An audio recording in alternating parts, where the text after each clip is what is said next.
Hello, hello, hello. All right. Okay, everyone.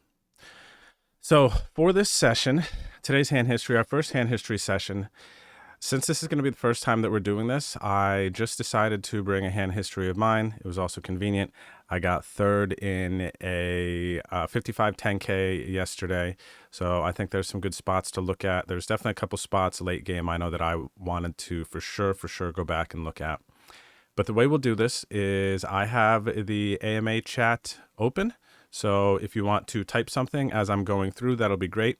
But I also am going to stop at spots and see what you guys think. I'll ask a question. You could type in the chat. There's a bunch of us here. So like towards the end probably, or I might ask you at some point to maybe you can open up your mic and ask, but we'll open that up later and I'll let you know. Otherwise, you could type into the chat there. And yeah, so I have a couple of tools up. I'm going to show you which we're going to be using today to dig into our hands. This is the very beginning of this tournament. And I have the Range Trainer Post app up. So I'm going to be using this to look at some post-flop situations so we can get an idea if we were choosing the correct play, the correct sizing. This is going to be easy because we don't actually have to plug in and wait. There's a short delay so people can't use it while playing.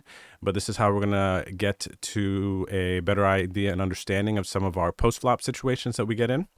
And Range Trainer does have a pre-flop application as well, but I've been using Floptimal just because it's really fast. I could just click these buttons, and we're going to be using this program here to make sure that our ranges are tight pre-flop. And then when we get into some more all-in type situations, we're going to be using ICMizer and seeing if we should have called off, if we should have jammed, if we should have re-jammed.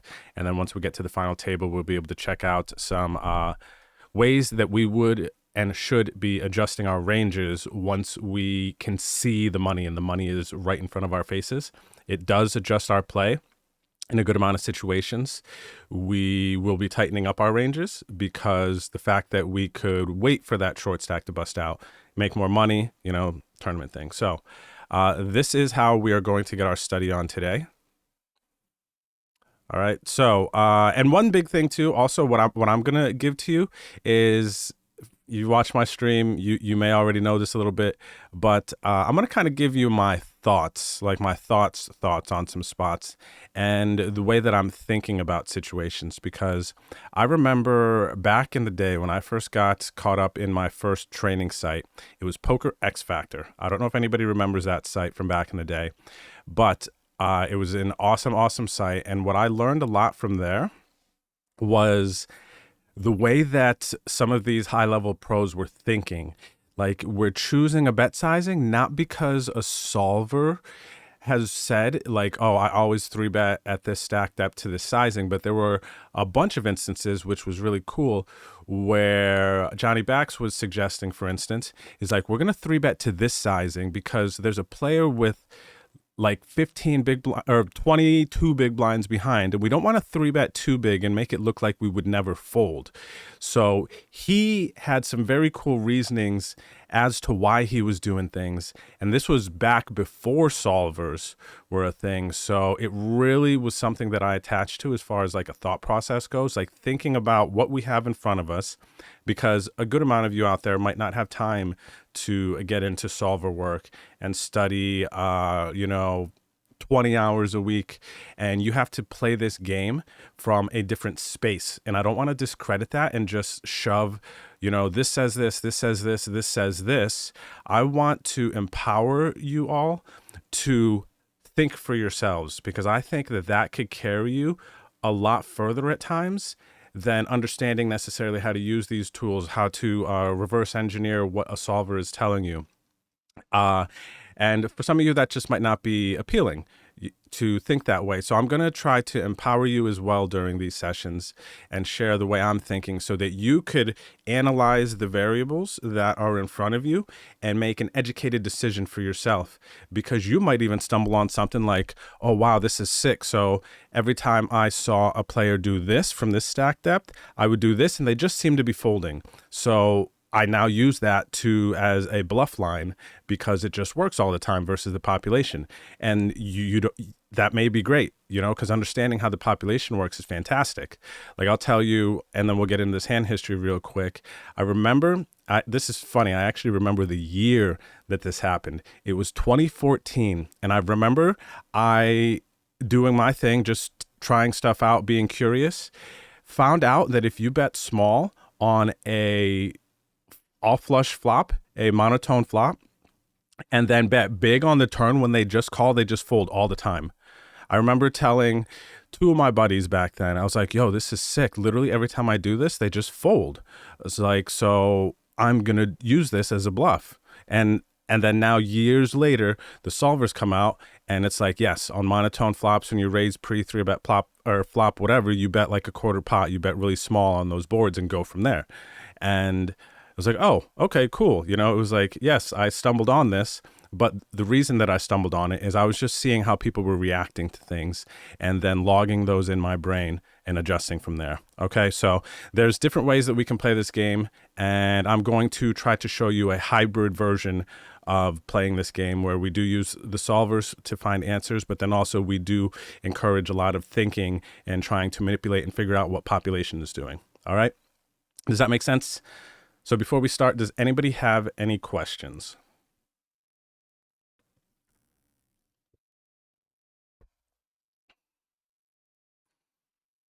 And good morning, good afternoon, good evening, I guess, depending on where you might be at. Yes, Professor Grind, I am recording. Thank you. That's a great reminder, actually.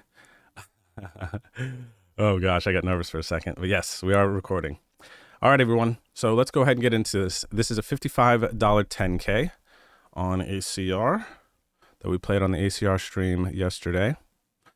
All right, so the 8 deuce, easy fold, and then the 6-8. And feel free, if you have a question, type it into the chat. If I went past something, I don't want to glaze over anything. We can take our time and talk about stuff. This is great. I want to do this. And I want to have you ask as many questions as possible. I want to be interactive. So some of these hands for me might be second nature, and I'm going to try to not glaze over those spots if I think it's borderline. So here we go. We have ace 10 of diamonds, and how many hands in this hand history? If it's a lot, you can consider V-pipping ones until later. Yes, good point. I think, let me see here. There's 240 hands in this, so we'll definitely glaze over some spots to get to make sure that we get through a good bit of it. So this ace 10 suited here, everybody, this is likely, I'm going to check as if I was studying here, okay? How much do you tweak preset ranges to make them your own? If you mean preflop, Sui, then I really just try to, for my preflop stuff, I just try to stay pretty tight and clean with my preflop ranges. I don't like, you need to know the baseline. So I'm always shooting to know what the baseline for preflop ranges is. And then depending on how my opponent is playing, that's when I decide, okay, I might 3-bet this player a little bit more. I might tighten up a little bit more versus this player. But I'm always at the starting point with preflop ranges. So here, this ace 10 suited, it looks like I decided to go with a 3-bet. Let's check here real quick. What are we? Button cutoff, hijack, cutoff versus hijack. I want to see how often this is a 3-bet. I'm going to go ahead and guess that once we're deeper, we're 3-betting a lot of suited Broadway cards. But as we get shallower, the 3-bet frequency tends to go down. So I want to see here about 40 bigs effective, cutoff versus hijack.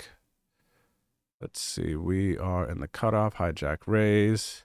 So ace 10 suited here is actually a pure call. Ace 9 suited has some 3-betting in it. Let's see how this changes at 30. Mostly call as well. And then we start to 3-bet a little bit more once we get up to the higher stack. But ace 10 suited is actually a pretty clean flat. So I kind of got a little bit aggressive here. Ginger, hope you have a great lunch. And we did get the fold. Fold the 6-8. All right, so we raise the king queen offsuit here. We get a big blind defend. And this is really, really weird here to see this lead out. This is not a board that we're doing a lot of leading out on, especially for this sizing. I immediately assume that this is a casual player when they do this. Their HUD stat line here, 24-16-7, actually isn't very casual player, to be completely honest. It's kind of tightish reggy stats, but this is very, very weird here that they let out for this sizing. I should make an easy fold. Even though it's kind of maybe not easy. Maybe I should be thinking about calling here, honestly, because how often are they leading out ace four ace? Like, how often are you guys just leading out really big ace four ace? To be honest, this feels a little bit like pocket eights or something like that, or they hit a four and they just want us to fold a hand like this potentially. Like that maybe could be cool, but for the most part, a lot of players just are not leading out with an ace here in this spot, especially for this sizing. So this is actually quite weird that this player would do this. The only thing that I can think, now I'm going to try to justify this lead real quick. The only things that I can think here are if they're like, oh, I raised in an earlier position, I have some ace X, and they're just going to lead out here with ace four because I'm never folding an ace and they want to build a pot. Like, okay, that seems like it could make some sense, but it's not a common thing at all. Kind of weird. And then the other thing that I just mentioned is maybe they're thinking like, I have a four and he wants me to fold out a hand like this specifically just to protect his equity, protect the fact he has a four, not just check and let me get there with my high cards. Past that, but I also don't think a lot of people are really putting that much thought into these spots. So this is kind of weird. I'm just assuming this is a tight casual player who just has an ace and kind of doesn't know what else to do with it. Let's see, low pocket pair higher than a four is my initial thought. I could see that too, Yerk. Again, similar function of why somebody would be leading out a four here just to protect it versus higher cards. So we do end up folding out here. No show, under the gun, fold the king seven suited. And let's check this one here. So we're on the button. We can definitely do more flatting on the button, play position. King nine suited though at 40 bigs. Everybody, what would you do with this here? Flat, fold, three bet. This one I think is going to be close. All right, so flat, three bet, and fold. Nice. So we got all the options out there. That's perfect, actually. Call suited, three bet off, says Mr. E. So that whole concept that there, call suited, three bet off, that is definitely something that changes as our stack depth changes. So keep that in mind, everybody. And get in touch with some pre-flop charts and just go through. You can go to floptimal.com and check out their app. They have some free pre-flop ranges for you. Up to a certain stack depth, but go ahead and check out how suited versus unsuited changes as your stack depth varies. Flat, I probably fold. Okay, so here we go. Let's see what we're gonna get here. We are +1, or button versus +1, and we are at 40 bigs, I believe. 40, yep. So let's go ahead and take a peek here. We are button, and +1 has raised. And this is our response on the button. So king nine suited is a mix. The key is down bottom left here. So you can see green is raise, blue is call. So king nine suited has about 30% three bet suggestion and then flatting otherwise on the button here. So both options are available to us. And I would say that maybe now, how do we decide outside of randomizing and knowing exactly the percentages? Like, okay, 30% of the time we're supposed to three bet here. If you're not randomizing, which I don't think a lot of you or myself are randomizing here, is under the gun two player. Oh, 1, 2. I see. This is actually +2. Professor Grind is right. So king nine suited is now a flipping a coin here. You can see, and it's on its own little island, actually, of three betting versus flatting. So we could flip a coin here. But otherwise, in some of these spots, when we see like 30% raise, 3-bet, how do we kind of get to that point outside of not randomizing? I would probably say if you feel like you have an edge versus an opponent, and you're like, oh, this is probably a mix. If you feel like you have an edge versus an opponent and you're deep enough 3-bet and you can outplay them post-flop and get isolation. And maybe if you're a little bit more cautious, you're not really sure about the player or whatever, and you want to flat, maybe that could be a little guide for you to decide there. Professor Grind says, I just play versus player and others yet to act. Example, fish and big blind call, aggro player 3-bet. So I dig that. That's a good guide there too. And so this is actually a really cool concept that I've heard Ryan talk about, Ryan LaPlante, is if there is a weaker player in the big blind, when you 3-bet, you kind of push them out. But by calling, you allow for them to enter the pot, which if you're confident in your post-flop game and you can play multi-ways, then that might be something you want to consider, because having them in the pot where they can make a lot of mistakes and give you a lot of chips can be incredibly, incredibly valuable. Cannon off 25% 3-bet versus under the gun 1. Let's see. So there's some mixing here. I see with some of the offsuit combinations. Yes. All right, so let's see. We went with the flat. We're flipping a coin here. And we missed. And they see bet a little over third pot there. All right, king 7 off. All right, so this blind versus blind is very actually kind of complex, and I definitely need to look at these spots and make sure that I'm tight, because for instance, 100 big blinds, we're just doing a lot of limping in the small blind with the majority of our hands. But as we get a bit more shallower, our strategy starts to change a bit. So let's go ahead and look at this. 15 bigs in the small blind. What would you do, everybody? What are you doing here? 15 bigs in the small blind with 7-5 of clubs.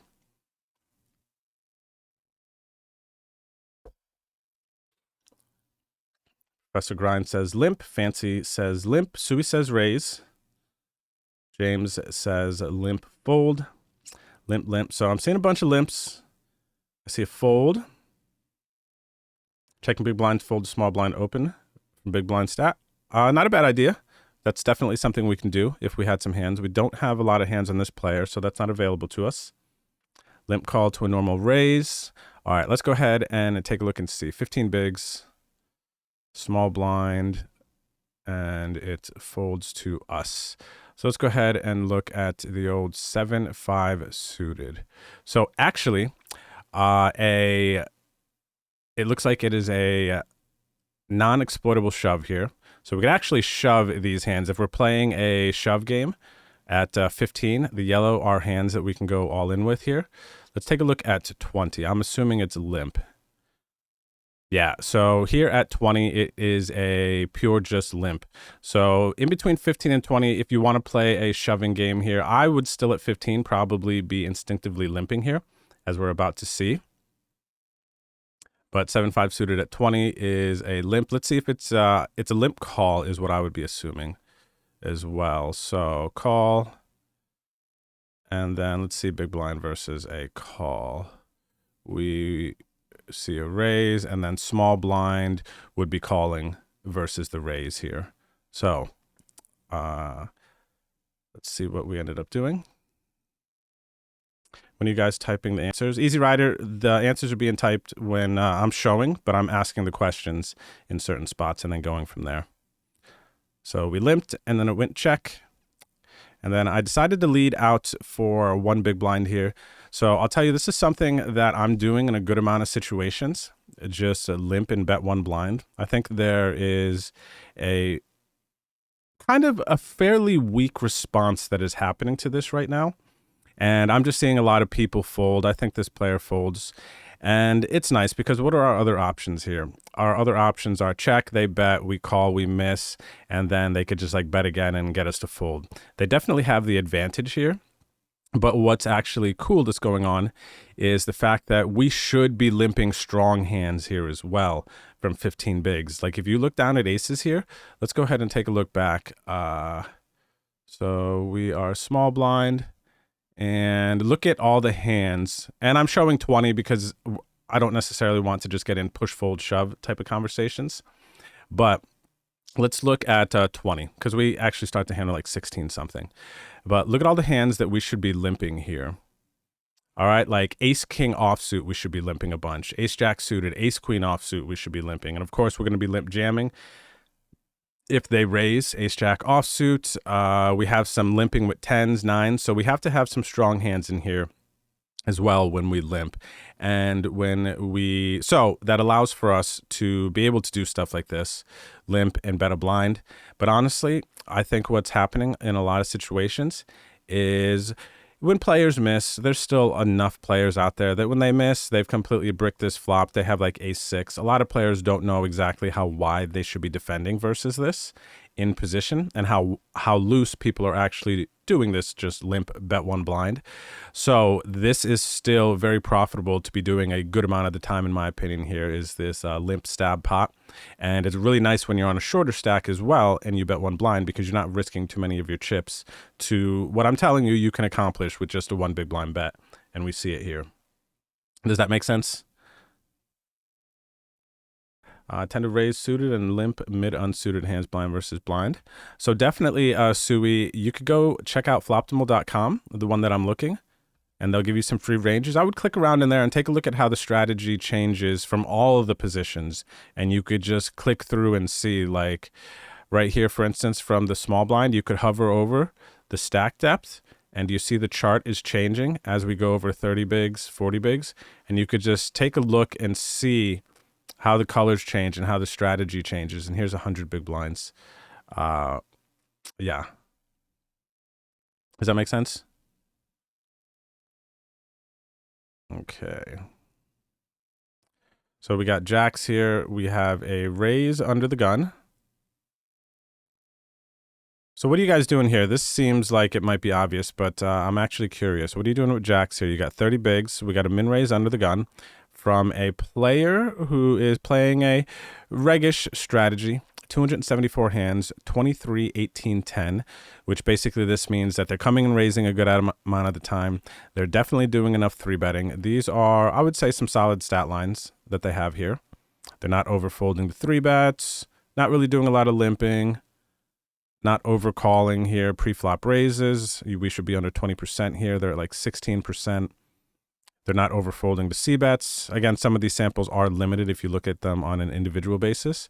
But the stat line, so this is a pretty solid player here, I would say, honestly. The only thing I really see is they maybe could bet the river a little bit more, but again, that sample is a bit limited. Let's see. What's up, Chat Revoked? Says, love the limp lead. We also get information if they call a raise to know where we are. Yep, I think so, especially depending on the board. If it's like a wet board, they just call. I think that we can push people off a lot on the turn. Let's see. Professor Grind says raised to 7 blinds, raised to 5 blinds for Yerk. Raise 5.5 from Easy Rider, raised to 6, raised 7, 6.5, 7. Okay, let's see what we ended up doing here. So we actually ended up calling, and I think this is a mistake by me here. I know this is a mistake by me here. I would imagine there's no calling here. 30 bigs. Let's see. We are plus 2, technically, right? So we are here. There's a raise. And yeah, this is just a clean raise here all the way. It's interesting. We could do some flatting with queens on 30 bigs, but jacks, we should just be non-all-in raising. Yellow is to just jam. So we're 3-betting here with the jacks, and then we do some flatting with 10s, flipping a coin there, and queens, we actually can do a bit more flatting than I would have thought for sure. And then we got some pure flats here, pure meaning 100%. King, queen suited, ace, queen suited, ace, jack suited in this spot. And of course, we're 3-betting all of our stronger stuff. And then we have an ace, 8 suited bluff here. King, 10 suited, king, 9 suited here. Getting sexy. So let's go ahead and play this back. So yes, should have definitely 3-bet here. And I like 6 blinds, 7 blinds, kind of put it to a decision. So I like in that range there. All right, it checks to me here. And now this player, Legend, can have some big hands. They raised under the gun. They can still have pocket aces. Multi-ways, they can definitely be pot controlling some weak ace X. So that's definitely a thing in multi-way pots and when they're out of position. So I'm not fully discrediting Legend 22 from having an ace X here. And this player, COVID, is in the big blind, so they're going to have a wide range of hands. Raise, call, they have to throw in one more blind. A lot of people are just throwing it in. Let's see. So what I decided here was that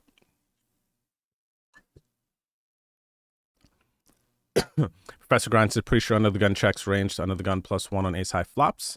They know GTO. So that is some valuable information for sure. So yeah, we can't fully discredit them, basically. If they're going to be checking a lot here, if they are an educated player, then we cannot discredit that they don't have an ace here. 100%. Now, it checks to me, and so the function of my betting here, typically, especially for multi-way, is I would much rather want to get to heads up. I think I'm going to have a higher chance of winning a pot if I can get to heads up. And here, when it does check, they also do still have some like king, queen, eights, sevens. Now, of course, we're ahead of eights and sevens. They're not going to be doing anything or turning themselves into a bluff here from Legend 22. But there are some worse hands that are in the big blind that will call bets 7-8, 6-8. Less likely to be like Jack 8.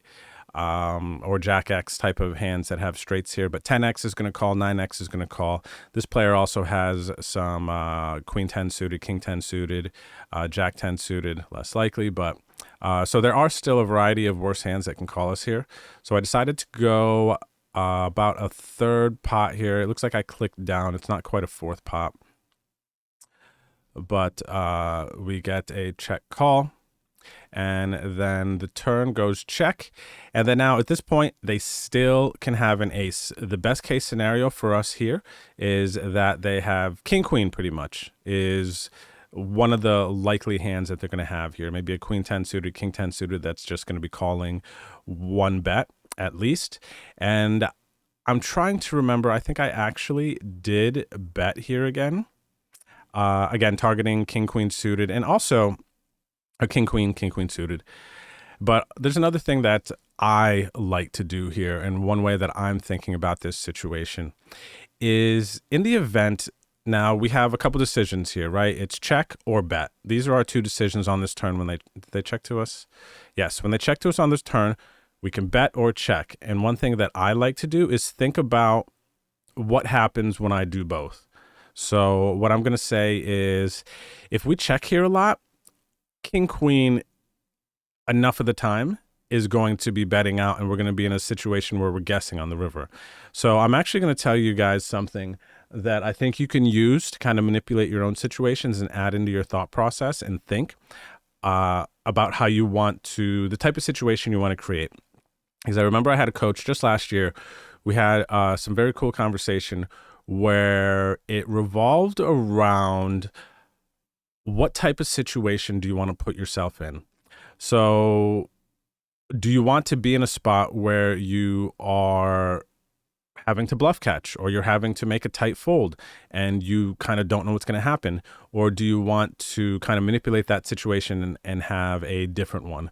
And that's what I'm thinking about on this turn here, where we can check and then we kind of have to guess on the river if they bet. And that's a thing. But if we bet, now what's typically going to happen is you are not going to see a lot of donk leading on river here when you bet flop, bet turn. They're going to check to you. Good players are going to check to you all the time, and they might have big hands. They're going to be capable of checking, and they're going to check so that they can check raise river and get more value from you.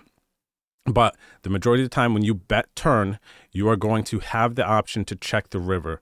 And with a hand like this is not a 3-street hand that I'm going to bet flop, turn, river and just expect a worse hand to call. So I think that's something to consider. I'm not necessarily saying in this exact situation, but I want to empower you with the thought of, do you want to bet turn, so you have the option to check river, and when you check, realize that you are giving the option now to the out of position player to bet into you. So think about that in certain situations, and depending on what you're trying to accomplish, what type of spot you want to be in, you might want to factor that into your decision making.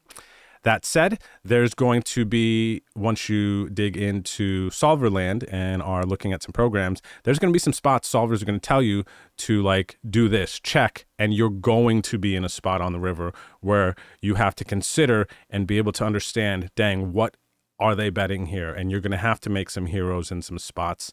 But I would encourage you to really, if you're going to be in those spots, think about what your opponent is betting out on the river and realize how often you have to call with certain hands in order to not be exploited. So that's like another conversation.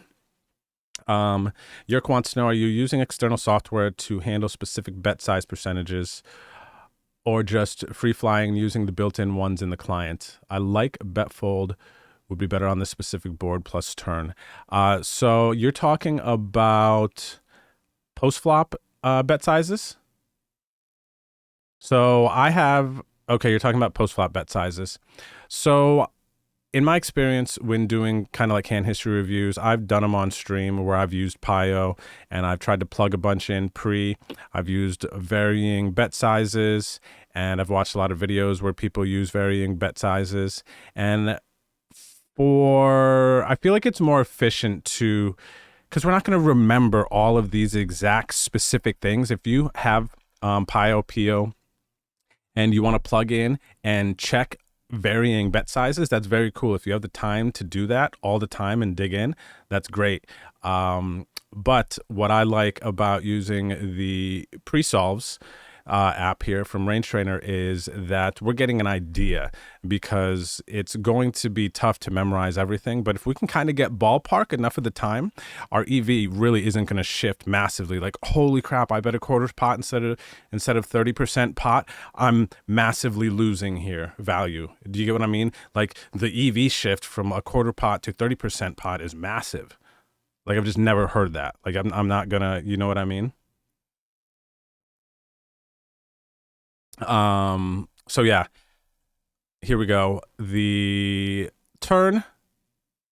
Oh, what is this? Oh, I remember what I was thinking here. Holy crap. So what I was thinking here, and I remember talking about this out loud in real time. I thought here that they're going to play kings and queens this way as well.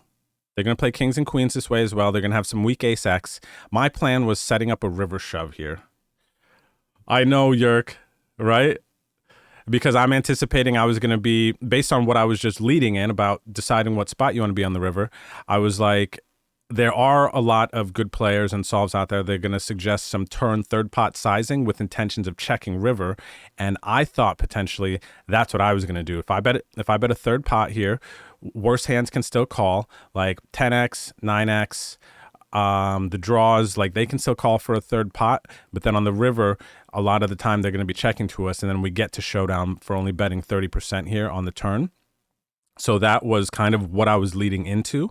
And then now, in real time, I remember exactly what I was thinking, is I decided that they were going to have, it was a bit of a gamble because they can still have pocket aces here and sets of tens, nines.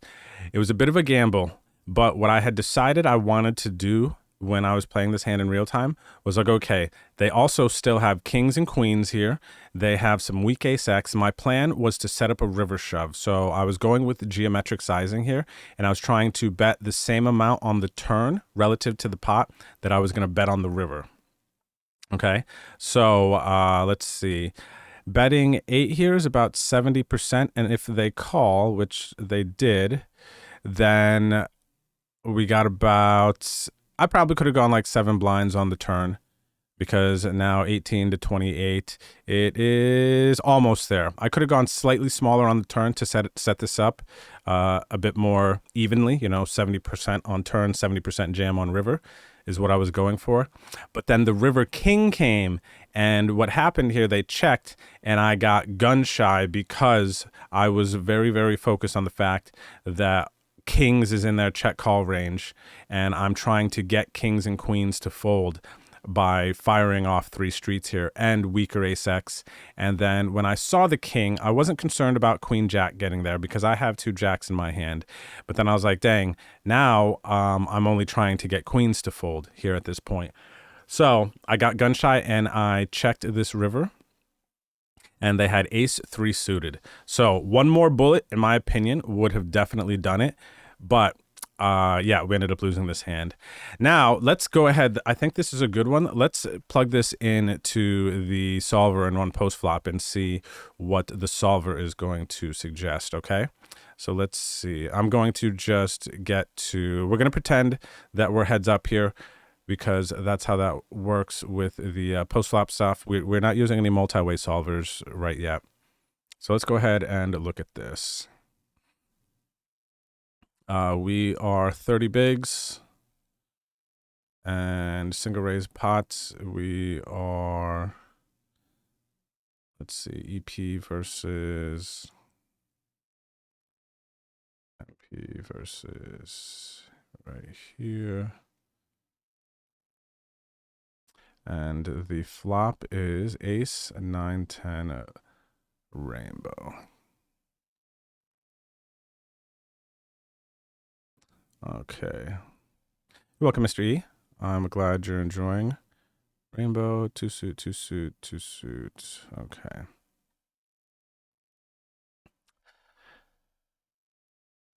So if you have any questions about these tools, everybody, I have 3 specific tools that I'm using, and this one is to look into a bit deeper into some of the post-flop situations that we're in.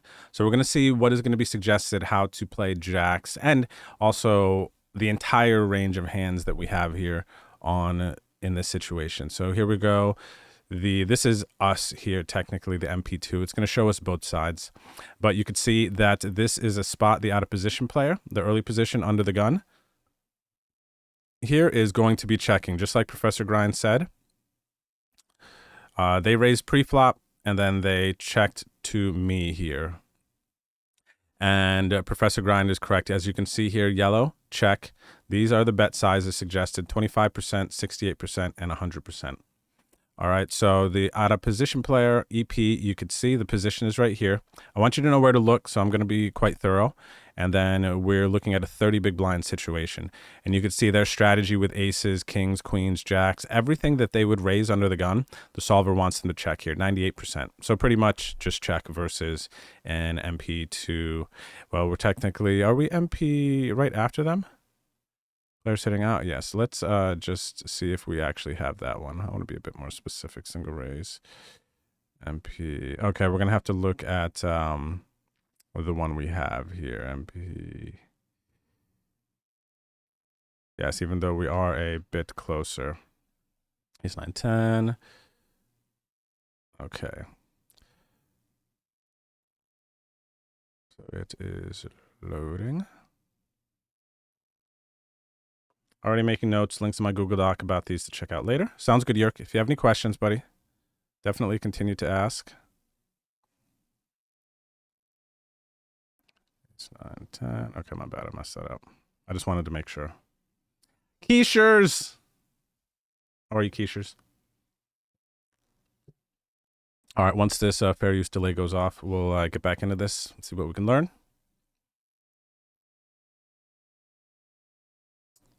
But yeah, what we did learn so far is if you raise under the gun, you have a very close MP call. We're going to be checking the majority of our hands here.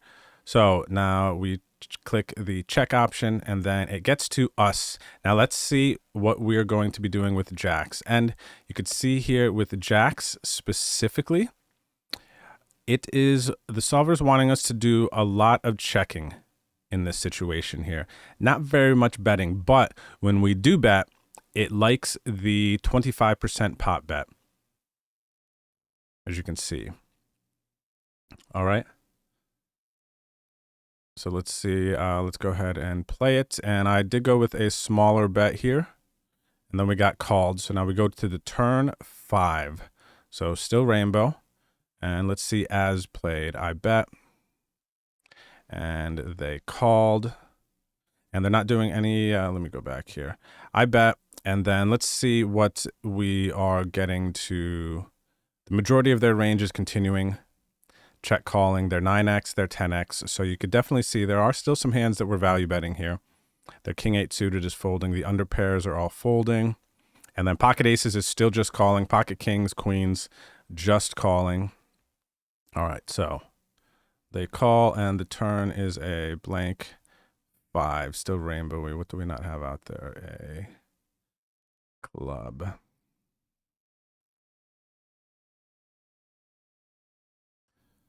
Alrighty, and then the out of position player is still just checking as they did to us. Now, this is where I bet big, and I started to, with my line of thinking, I was setting up to get kings and queens and weak ace X to fold on the river, and I bet big. So let me just show you what happens here, and let's see how much of a blunder this potentially could have been. Now, jacks, pure check. Here you can see the yellow, full yellow over here, checking. Our bets on the turn, though. So what are we betting on the turn here? A lot of the ace-x checking, ace-jack suited, it looks like. But we are betting a lot of our ace-x, checking kings and queens and jacks. Our middle pairs, the 10x. We are checking and pretty much betting everything else. One thing to note is some of our flats here. If you look, our under pairs, we are turning into bluffs. And a lot of the time, we're turning these hands into bluffs because we're going to be able to get these hands to fold that this player might still have. Not the aces, obviously. But basically, with my jacks here, I have enough showdown value that I can check this turn.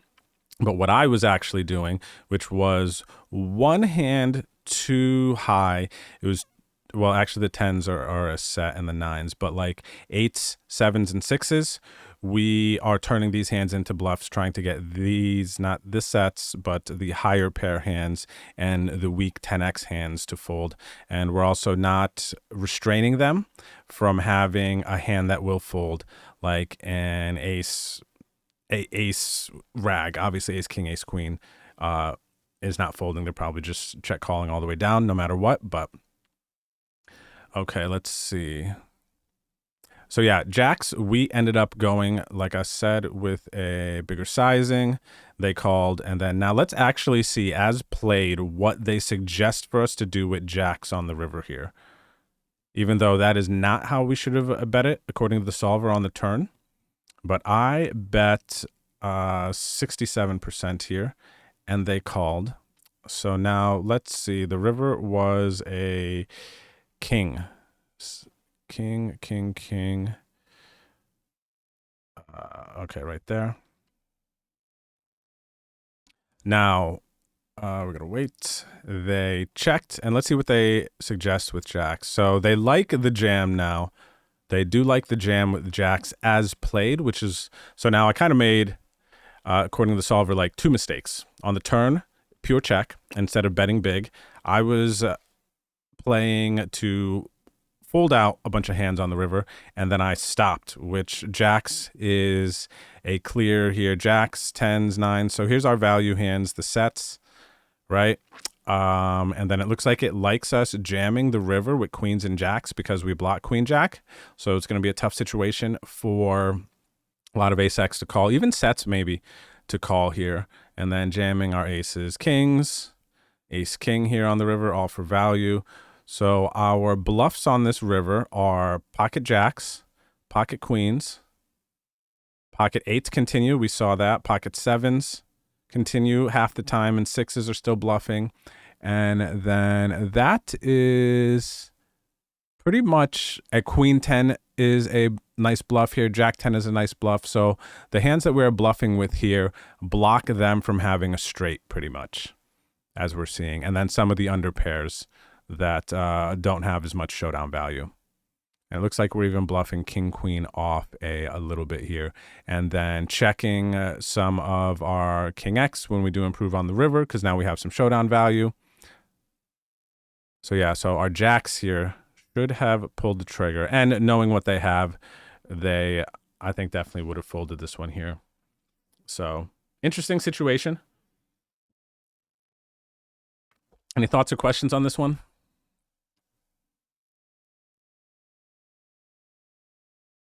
All right. And we move on to the next one. All right, fold to the 73 blind jam. We have aces on the button.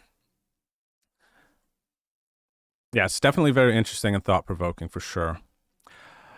All right, so we have a raise. We got 15 blinds here, and I remember this situation, so I'll tell you what I was thinking. Is I like to be able to flat Jack 10 suited here, Queen 10 suited, Queen Jack suited. I think we're even flatting with King Queen, King Jack, pocket, like 6s, 7s here, surprisingly. But the fact that we're on the button, we actually, I think, have a decent amount of hands that we're flatting. So to protect that flatting range, meaning to not just have, when we call here, let's say 15 to 20 big blinds for the example.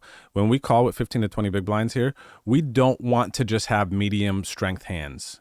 We need to also have some strong hands to protect that range. And when I say protect, it's of course, we can't just have it be a weak range. It has to have someone in there like, yo, I have aces here sometimes, so be careful. I don't always just have 6s. Do you get what I mean? So let's go ahead and see here. I know I flatted. I remember this hand. So let's go ahead and see though. 15 to 20 big blinds. Let's analyze. We are U to G plus 1, 2. Let's take a look here. U to G plus 1, 2. There is a raise, and then we are sitting on the button with 15 bigs. And here in the preflop charts, aces, you could see they have as a 100% flat, pure flat here on the button with aces. So 15 to 20 bigs. I think 20 is the same. Yeah, so check it out. Even on 12 bigs, we could get really sexy here in flat aces. So flat aces on 15. As I'm sliding down, the chart on the right is changing. So keep an eye on that. And on 20, and it even shows right here what blinds we're on, 15 bigs. So look at this, 15 bigs with aces on the button, pure flat. And this 100% flatting primarily, I believe, happens on the button. Okay, so flat, and now once we're at 25 blinds, we are wanting to start actually 3-betting it. But like 15, 12, 20 on the button with aces, we're just flatting all the time here. Okay, so we can get sexy. And we do. And another thing to consider, like when we're flatting here is, and as we get deeper, when we flat here on a shorter stack, we don't necessarily need to 3-bet to get all the chips in the middle, because ultimately at the end of the day, that's our goal. I want to get a full double up with pocket aces. How do we get all the chips into the middle? As you're deeper, if you don't 3-bet aces, there's just a very limited chance that you have to get a full double up and to get all your chips in the middle. But since we are shorter stacked, we can flat, we can protect that calling range, and we still have a pretty decent chance that we're going to get all of our chips in the middle here. So we flat, we go multi-ways. It goes check, check. And this is a pretty dry board. I could just bet here, but honestly, I would just rather check and have them catch up. Hands that could get there versus us, like if somebody has, it's just less likely somebody has like ace 3, ace 5, we're checking in case you are still in a stage of poker where you're concerned with checking because you might let somebody get there. I just think we're like so far ahead here. Pocket 8s and 9s might call 1-bet here, so I do think there is some value in betting, but it's just so dry for me here. I decided to check. And then check, and then they bet. And now as played, I want to now continue to tell the story of my hand is not that strong. And I think a good amount of us here might be tempted to just jam this turn, get it in now, which I think is fine if you think that they still have some hands that can call you here. But I don't think that I'm going to be giving them a lot of credit for having a queen, which is the most likely hand that people will call our jams with here. So since they checked 3 ways, if we were heads up, they could have some queens, some weaker queens that they're pot controlling. But I think the majority of people, when we are multi-ways, are not going to be checking a queen here, even though it is a dry flop. So I do not believe here personally that me jamming this turn is going to be getting called at a high frequency. The best case scenario is they happen to have like king jack, maybe ace jack that would call a jam here. Maybe they're a looser player and they'll call with like jack 10. But I don't mind Sui betting like one blind on the flop there. I don't think we're going to lose many customers for that. So I really don't hate that. Excuse me. And I actually do like betting like one blind on the flop in some situations there, just to take the lead and kind of influence a check on the turn a lot of the time. Let's see. So do I have any hands? 45 hands in this player. We don't know much. So I did just decide to flat. And I will say some to like strong thinking players who understand that we can flat with aces here sometimes. And if they think that we could be flatting with aces sometimes, which this is not often for a lot of us here, so probably don't compartmentalize this too much. But they might know, like if I see a good player flat button on like 15 blinds, like I know they can have some king, jack, sevens, eights, king, queen offsuit, and I know that they also can have aces. So flags, warning flags will go up at times to certain players, but they do check. The river comes a 9. And then at this point, I do have to just try to start getting value. And as played here, looking at it, I pretty much went all in. I left one blind behind, hoping that they would level themselves and think whatever. I don't believe we were close to the money. If we were close to the money, I really like this play because then it looks like I'm unsure about the strength of my hand, and I want to leave room in case I need to time bank and try to get into the money. So in that situation, I really like this sizing. But looking at it now, I think if they do have a jack X, it might be a little hard for them to call, but I've represented my hand really, really weak here too. So if they happen to have king jack, I think that they're still calling here. They might have just completely missed. But that said, I kind of, if they do just have like a weak jack X or maybe like a 9-10 that bets turn, I might be able to get them to call like 5 blinds or something like that. But we jammed here and they folded. And I do believe we picked up a pretty decent pot. We almost got a double up and we didn't have to jam pre-flop. Now, let's go ahead and see what we could find out here, because this is an interesting one. I'm actually curious about the way a solver, after flatting the 15 bigs here on the button, how it is going to want to see us react here. So we are, let's try to get close. I don't know if we have this short. We could do 20, single raised pot. We are button versus MP, right? Button versus, yeah, MP. Let's see, the flop was queen deuce for rainbow. All right. Queen deuce for rainbow.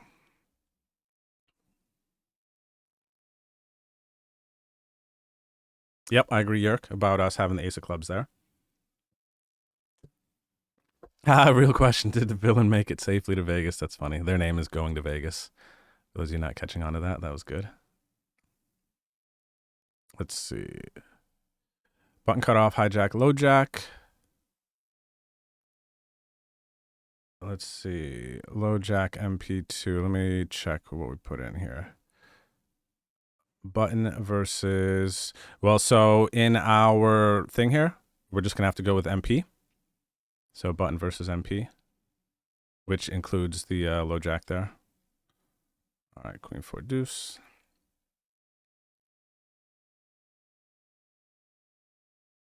Okay, so it actually looks like it kind of bugs when we go back like that.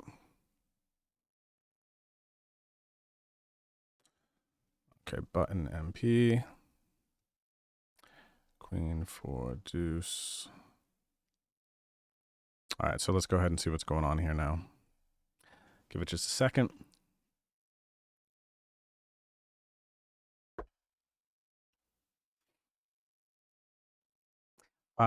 Seconds.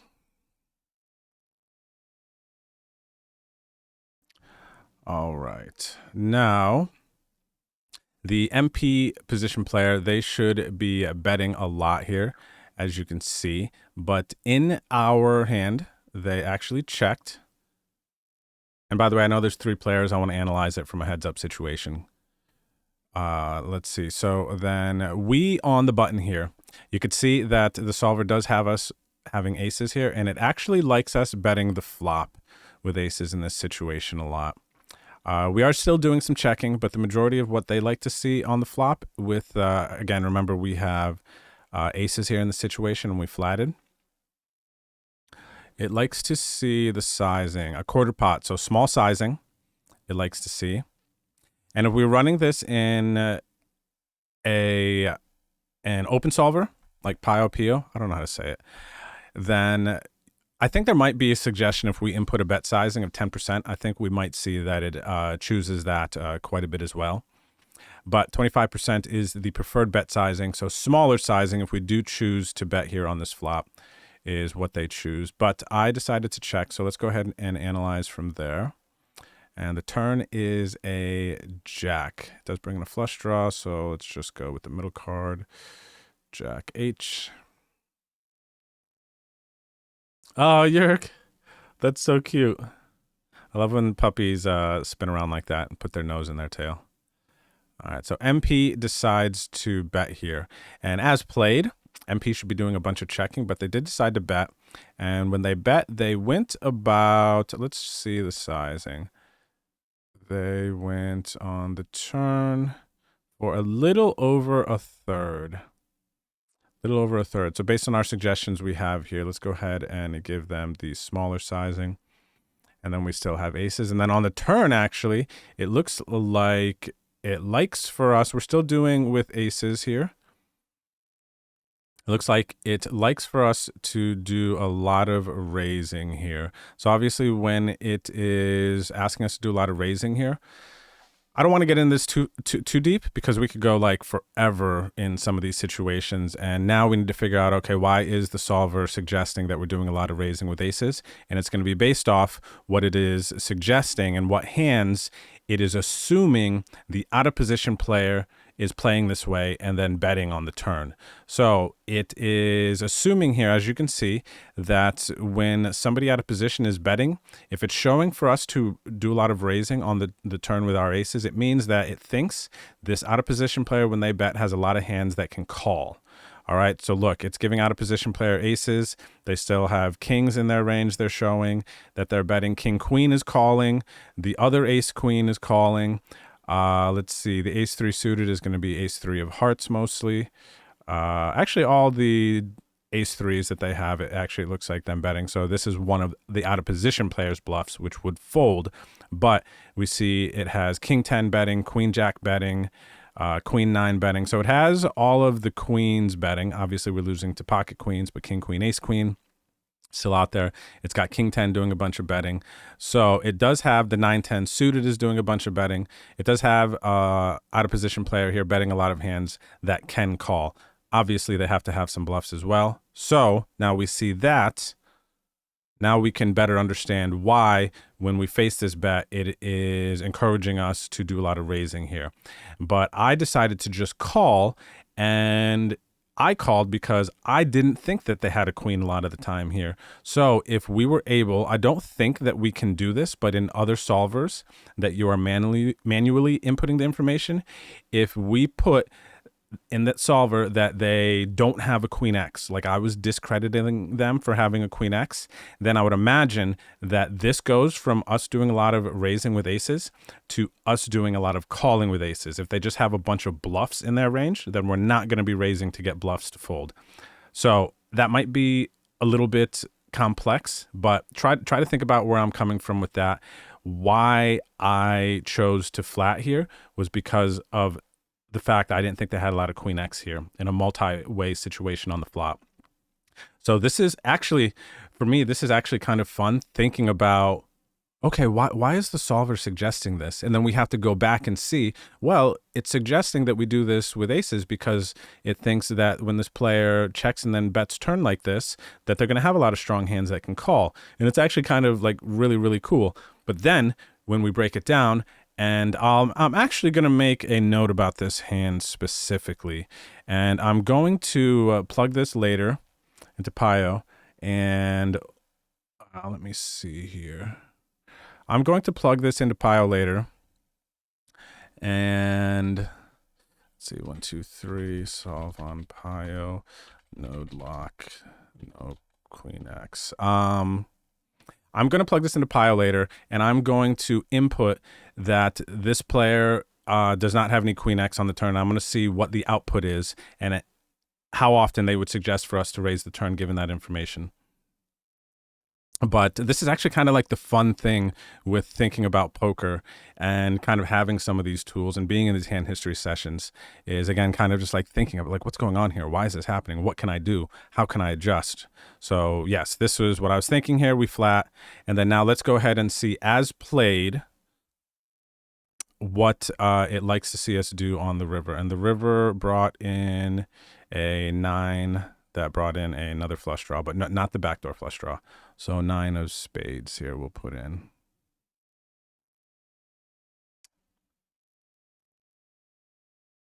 Okay. So our out of position player checked now. And then it's on us on the button.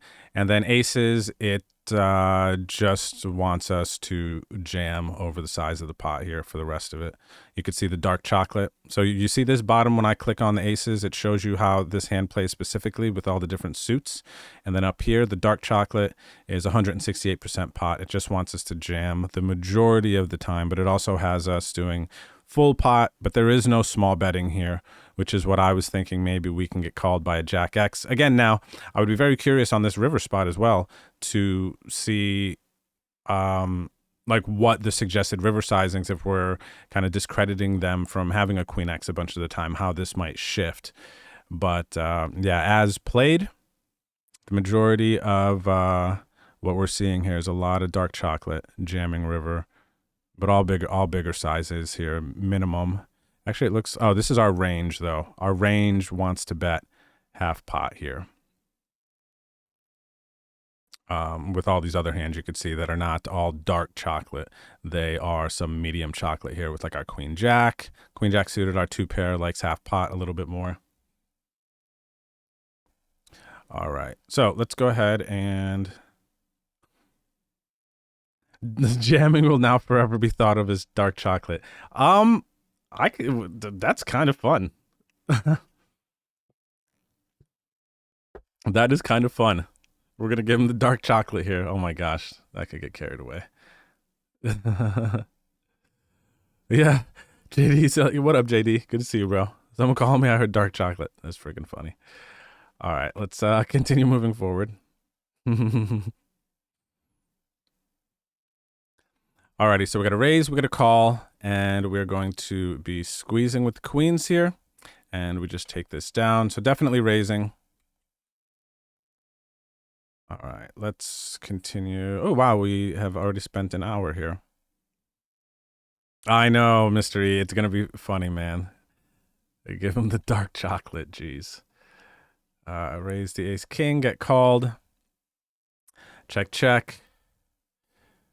Let's see. I'm going to kind of rip through these. I think I have enough showdown here. There's going to be some betting, but we do need to be cautious. Actually, they weren't big blind. They called small blind. So they're going to have just a bunch of hands that we're going to be beating, ace, queen, ace, jack. So king, queen. So we just check this down. If we were up against a big blind range, that's going to be different because they're going to be calling a lot wider and they're going to be connecting with this board a little bit more than we will. So we may want to adjust our strategy. And this is super important. So just keep in mind, depending on where we're getting calls from, this is not just, I have ace king on 4-3-8. This is not just that. This is, I have ace king on 4-3-8 versus a small blind calling range, or I have ace king on 4-3-8 versus a big blind calling range. These two ranges are not the same. This player is only partly invested and they're out of position. So when they call here, their range is going to be a bit different than the big blind's calling range. So this hand, this board, everything changes depending on what we think our opponent's calling range looks like. So let's actually take a look at this. I think this is educational because we cannot, I'm going to say it again, cannot just be thinking, I have ace king on 4-3-8. What do I do? Versus, okay, so let's actually just look at how this looks here. For example, let's look at 30 big blinds just because it's a stack that we're quite familiar with. We'll go to 22, but we are raising under the gun, right? Let's see what, so these are all folding, let's say. Now let's look at small blind here. See, this is changing as I'm hovering over. So I'm looking at how small blind reaction is to the under the gun raise at 30 big blinds effective. And we look at small blind. Now look at big blind. Do you see the difference? These ranges are not the same. So we cannot just be thinking ace king on 3-4-7. We cannot think that, because look at how much of a difference is. We have to play and adjust our strategy accordingly. These are not even close to the same ranges. Look at this. This is massive. It's just massive, man. So look at the small blind calling range now. And I'm going to glaze over this so we can get to some more juicy stuff towards the end of the hand history. I'm going to move on. We've covered some awesome concepts, I feel like, already. But the way we react versus this range is different. That's my big point. All right, so we check it down. We ended up winning versus this. This range, you could tell, much, much tighter. This range is going to be much wider. That's the big takeaway. Okay.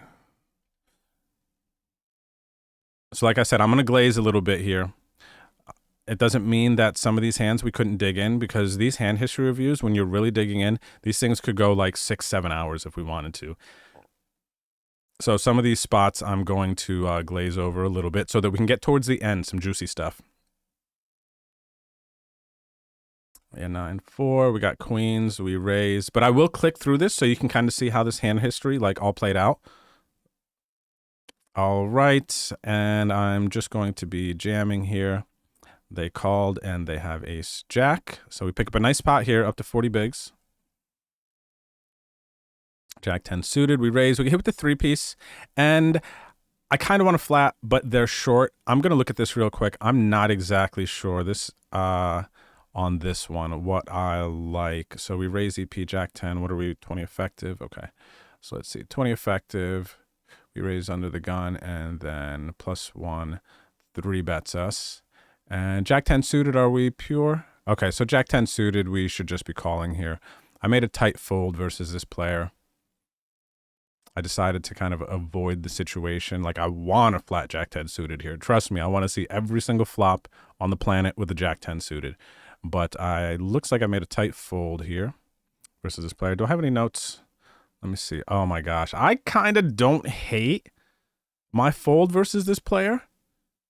514 hands on this player, and they're playing 15-11-4. This is tight, man. This player is tight. Even small sample on the river, but 17% betting river. This is way too honest. You do not want your bet river at 17%. If anyone has HUD stats and they're seeing your bet river is 17% and you're sitting there wondering, like, why don't I get called when I bet river? It's because you don't bet river enough. You're literally never bluffing the river if your bet river stat is like this. And 15-11-4 is like, I'm literally playing my best hands. Let's look at this. 3-bet pre-flop. Decent sample here. 4%. You want to see what 4% looks like? Where is... here we go. You guys want to see what 4% looks like? Let me show you this. Okay, this is what they're 3-betting. 4%. All right. I don't hate folding my Jack 10 suited when somebody is 3-betting just 4%. Yes. 3% is Jacks plus Ace King. Like, if we do this just for a starting point, if you think somebody's 3-bet range is like super nutted, just anyone asks you 3%, Jacks plus Ace King. That's what that is. All right. But now this player, we have it 4%. So sometimes they like to get saucy and 3-bet in Ace Queen suited and a pocket 10s. They probably just jam 10s, honestly. They might. I mean, we could reconstruct this. This is still 4%. But, you know, sometimes this person's had a couple drinks and they 3-bet an Ace Queen. You know what I mean? All right. So anyway, that's 4%. It's super tight. I don't hate my fold based on that. If you have HUD stats up, this is just, you don't want to play this tight. It's just, it's okay. Maybe they're profitable. It's fun. Playing this tight, man, is not exciting for me. If you're playing 40 tables and you just don't have time to look at tables, maybe this is going to be the best strategy for you to play. But yeah, so what's your question here, Mr. E? What stack size are we calling with the Jack 10 suited? So let's see here. The Jack 10 suited, 20. We fold at 15. versus a 3-bet here. And we call some king, queen, king, jack suited. We were actually at 20 and we can call, but at 15 we can start folding it. So after they 3-bet, they have 15 blinds behind, but effectively the hand started at 20 here. So yeah, you could see we're flatting jack 10 suited versus 3-bets under the gun at every stack depth. And then we only start folding when it's like 15 big blinds. If somebody's non all in 3-betting us here or jamming on us, then we fold the jack 10 suited. But you see it right there? You can see the blocks, so it adjusts. All right, cool. Cool. All right, defending big blind, check call. Check down to the river, and we lose. Oh, no, we chop. 5 on the river. Oh, baby.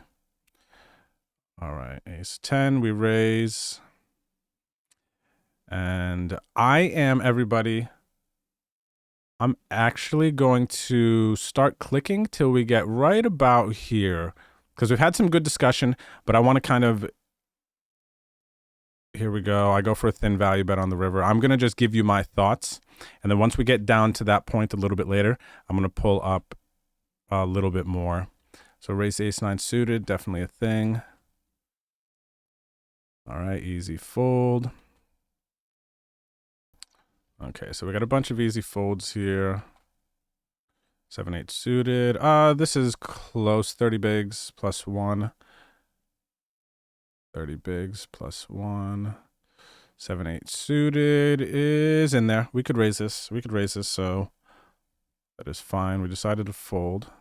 Under the gun, though, we are okay, still raising this, but we're starting to fold it a little bit. But this is 7-6 suited on 30, a little bit of raising. Okay, so we could have raised that. Folding. All right, raise. We're going to defend. I decide to bet here and take it down. In real time, this player actually thought a lot, and I'll be completely honest. I did not look at their stack depth here. I just bet bigger. And one thing I'll tell you, everybody, I'm going to let you in on this. And there's going to be some stuff that I'm going to tell you here that I honestly might not mention on stream. There's times where I'll do stuff. I might not show you a table on stream. I might not comment on a hand or do something because I don't necessarily want to give away what I'm thinking per se. But I think in the space of like this and what we're doing, I will tell you guys. So I kind of am trusting that we're using it to better our own games, but not necessarily trying to just advertise it and throw it out to a bunch of other people. If that makes sense, if you can feel me on that, you know, I'll share some stuff. But this is not necessarily a board that we bet bigger on, but because so in the situation versus like big blind defends, first rule of Fight Club, there's no Fight Club. Yeah, I know. First rule of Hand History Club, there's no Hand History Club. But so when we're choosing between like a smaller and bigger bet sizing in some situations here, primarily like late position versus button, it's going to come down to how do we think the big blind's range of hands that they defend interacts with this board. And if there is high interaction, we are going to be able to bet bigger because we don't want to just let draws and things get there. We want to make them indifferent with their 8-10 suited and their 9 or their 8-10, their 9-10, which have gut shots here. They're 4-5, they're 5-6. We want to make them indifferent and in a tough spot.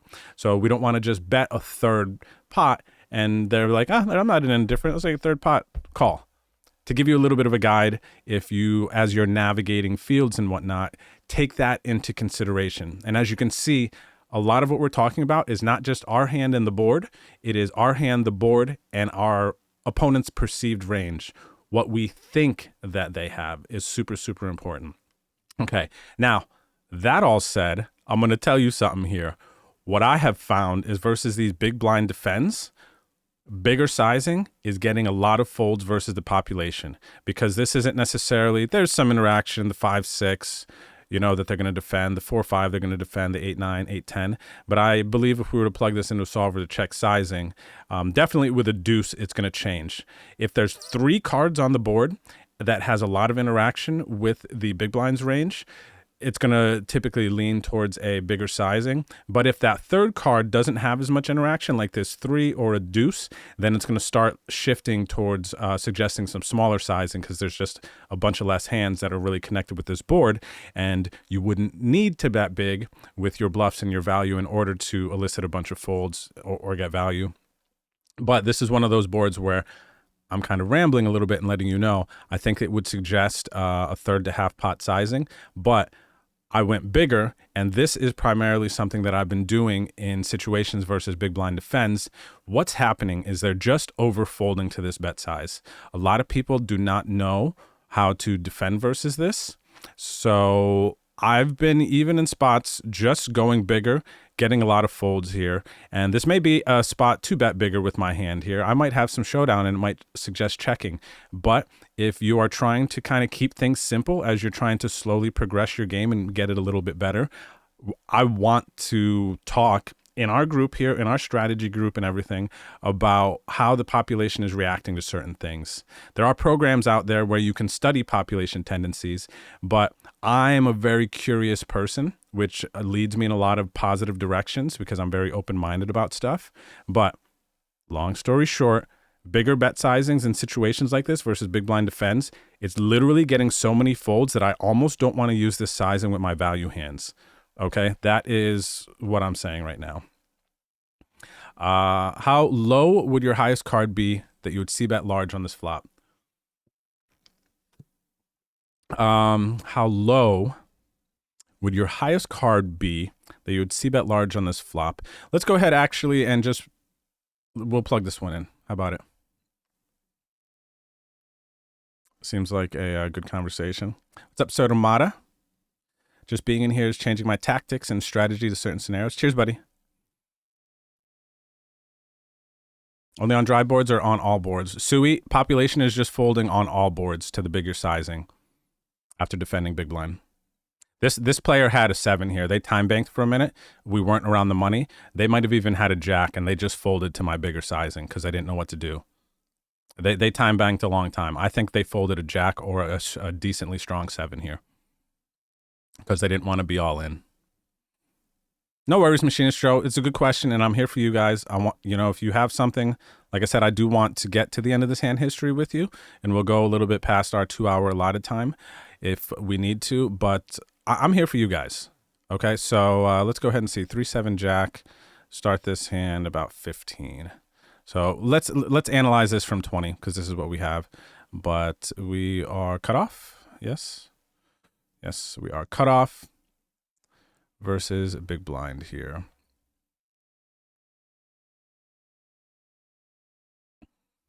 I'm glad to hear, Machinist Joe. This is just one of the ways that we are trying to bring value to the Nutted Society. We have grown our team, as you guys and gals heard in the Nutted Town Hall meeting, and I'm super excited to work with everyone. We just have we have just people with certain skills and assets in these different scenarios, and we're continuing to imagine and evolve this project to continue to bring value. And I'm really excited about, what we're going to do in the future and everything that we have going on. So I hope you all are too. Okay.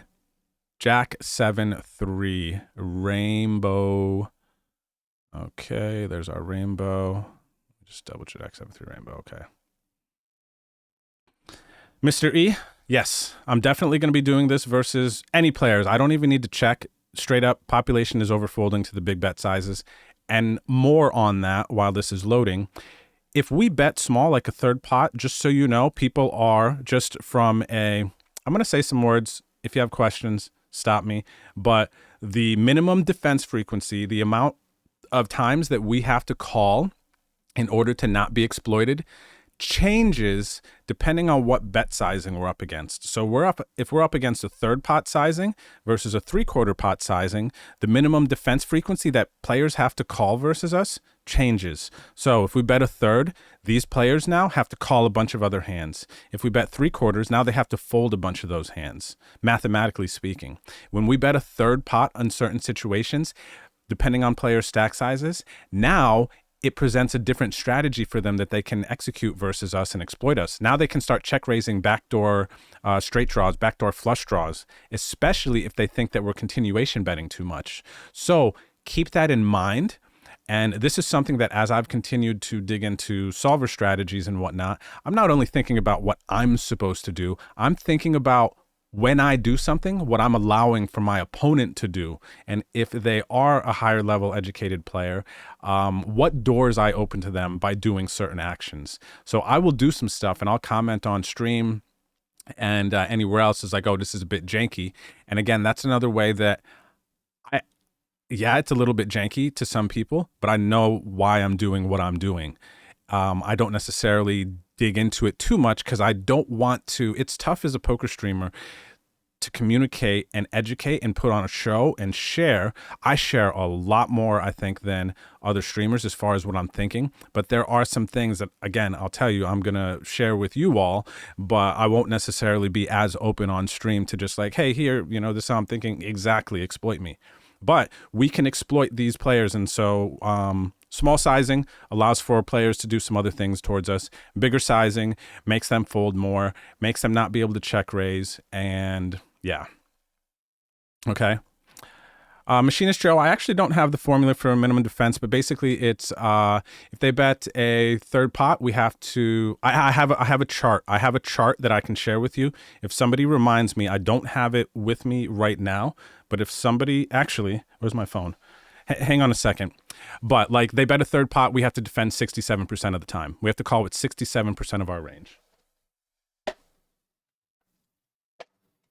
So basically, you're begging to get called when you bet a third pot. But the thing is, it's still super profitable because a lot of players don't know that versus a third pot sizing, you have to defend. Minimum defense frequency says you have to do this 67% of the time. People just aren't calling that much, so we can continue to bet a third pot and be completely fine with it and get a great price on our bluffs. Here, let me try to find it. I'll drop it in the Discord if I can find it. But you cannot share this. If I drop this because somebody gave it to me, and even though it's out there and stuff like that, but let me see. Okay, here it is. Let me save this. I'll drop this in our Discord. Yeah, like I said, it's out there. I'm not giving away some mystery thing or whatever, but the person that shared it with me asked me not to, but this was like 2-3 years ago. Like it's out there. Okay. So there you go. Actually, I hate that picture. Let me crop this. Content creator does not allow for me to put this. Oh, I can't delete it. Okay, anyway, you could take that, crop it. I'm annoyed I didn't crop it. I feel like a bad content creator now. Let's see here. Okay. Yeah, I'm going to drop it again if somebody wants the cropped version.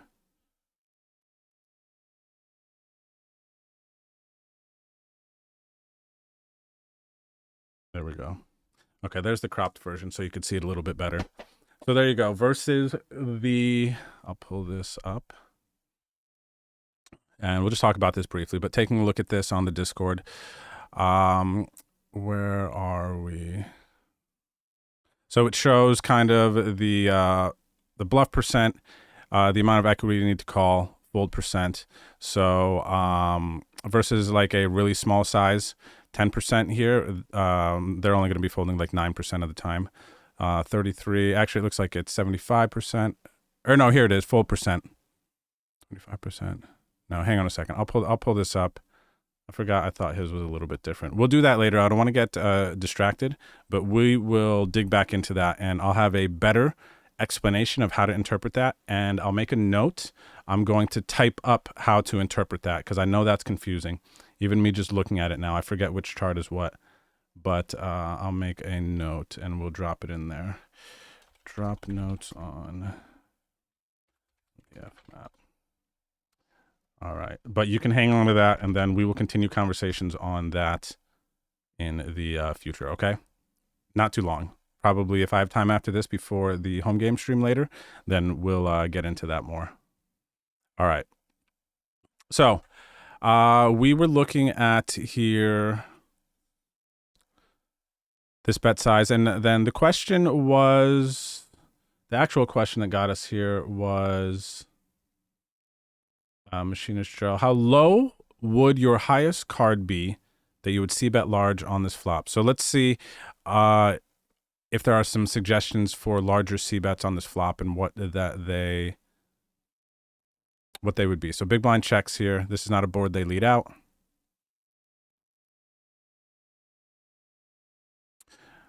Yes, this is being recorded, Machinist Joe.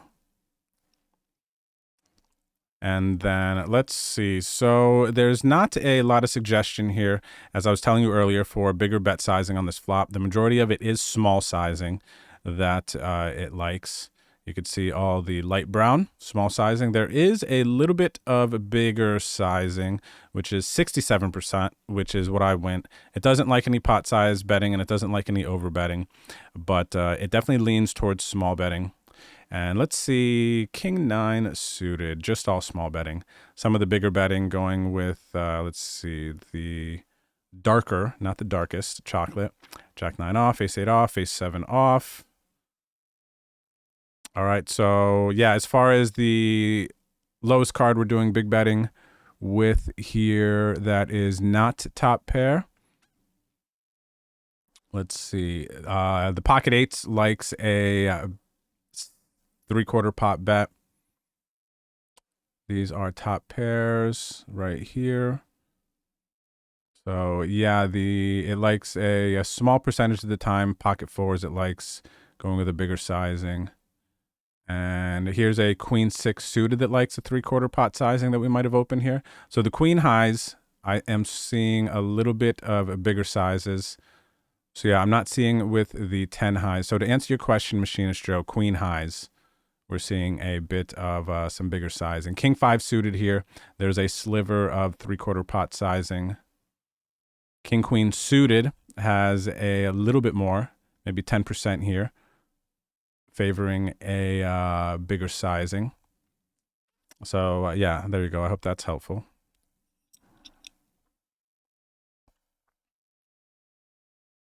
Betting big as a bluff to fold better hands, yes. So you'll definitely see that with some like queen high, king highs. Not in this exact situation, but there will be some where if you do see some bigger bet sizes with some like 10 high, jack high, queen high, it's to get like king high, ace high hands to fold.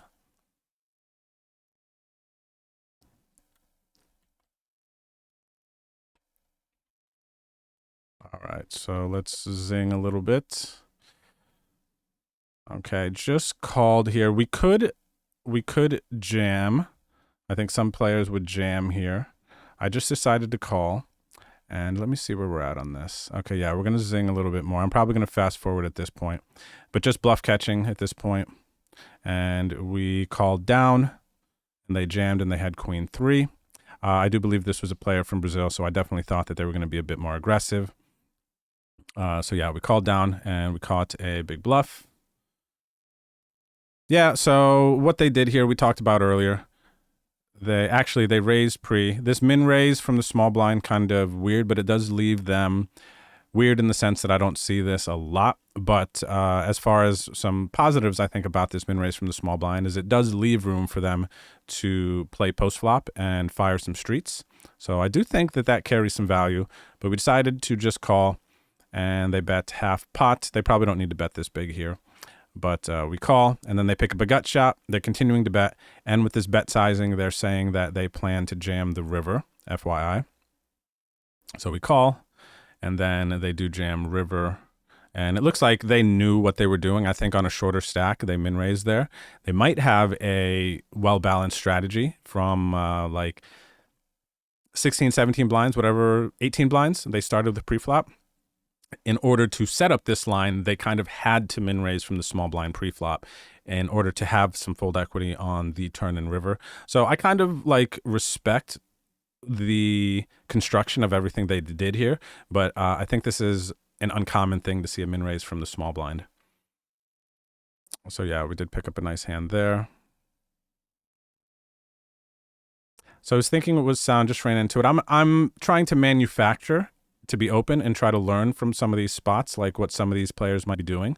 So the way it was constructed, it looks like the turn bet sizing was to set up a river jam and they were equal, and he did set it up so that he would have a good amount of fold equity, like he's jamming 10 into 16. He just raised from the small blind, tripled off. Like the story was well put together. The min raise from the small blind is not something we're seeing a lot of yet. But again, me trying to break it down and give credit and seeing what we could learn from it, I kind of, I dig it. I respect it.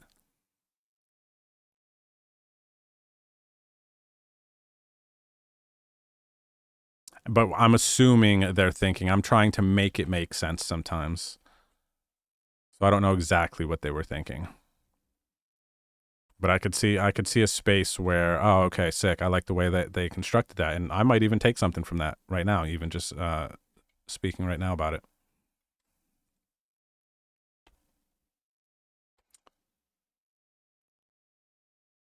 But the Brazilian players, there's a very big Brazilian stable out there with 800 plus players in it. And I know that they are investing a lot of time in their students. There are a lot of Brazilian players who are finding a lot of success. They're typically aggressive, and we're going to take this down. And I do think that they're thinking a lot about what they're doing. And one thing that I know, I was in a stable back in 2016 or 2017, a bigger stable. And their coaches in that stable, they would study the population tendencies. They had detailed notes that they would send to us, and they would do hand histories with us. And they would talk a lot about, like, this is what's happening here. People are overfolding in this spot. And if you take a look at a lot of the Brazilian players, for instance, because like I said, I've got some experience kind of being in a space like this and having backers that were coaches that were studying the population and giving us like feedback and telling us certain things to do in certain spots. What seems to be happening is, and I think this is what's happening with a lot of Brazilian players knowing about their stable, is that they're folding a bit more to three bets because they think that people are under three betting. The population of players, probably also if you're from the United States, they're not going to be doing a lot of hero calling versus the majority of players because they know that people are making mostly calling mistakes, which is why they can continue to just like overfold to three bets, why they will three bet fold from smaller stacks a bit, why they will raise and be still very willing to fold from like 10 to 15 big blinds, where some players might just be shoving those hands a lot. They're doing a lot of min-raise folding where it can look like, oh, wow, they must have a strong hand. Min-raising in earliest position from like 13, 14 blinds. But they are overfolding in those situations a lot of the time. So there's some stuff going on that I'm kind of aware of how it's getting to that point. And I respect it, and this is why, like, it's important to get plugged into a group. We have our group, and I'm going to share you the tendencies and things that I'm learning and seeing and noticing. And we're going to try to, better ourselves and improve and adjust and adapt. All right, so 2-street pot here. Probably could be a 3-street pot, but I decided to check the turn. And then I jammed the river for value. This one's actually pretty cheeky too. Yes, I totally agree, Mr. E. The Brazilian players are well-informed and well-trained, not just aggro. 100%. Their aggression is calculated. They know why they're doing it. They know when to back down. 100%. I'm not trying to take anything away from them. I totally agree. And like I said, I know they have a big community of players out there that are networking, talking about these hands. And like you said, well-informed, well-trained. 100%. So this hand was interesting. I'll talk about it real quick, and then I'm going to actually fast forward, even though I want to show you the whole journey. So here I bet. I know that they have some interaction here. They're going to be calling, check, check. And then on the river here, they went with a small sizing. And this is a spot where I definitely just thought I had the best hand. I commented on stream, I think they have a Jack X and they have worse Ace X here that they're going to play this way, especially when I bet and then check turn. So this jam on the river was for value. Now, I also have a queen, so it's less likely that they have queen 10, which would be the nuts here. And the only concern is them having a 9X, right?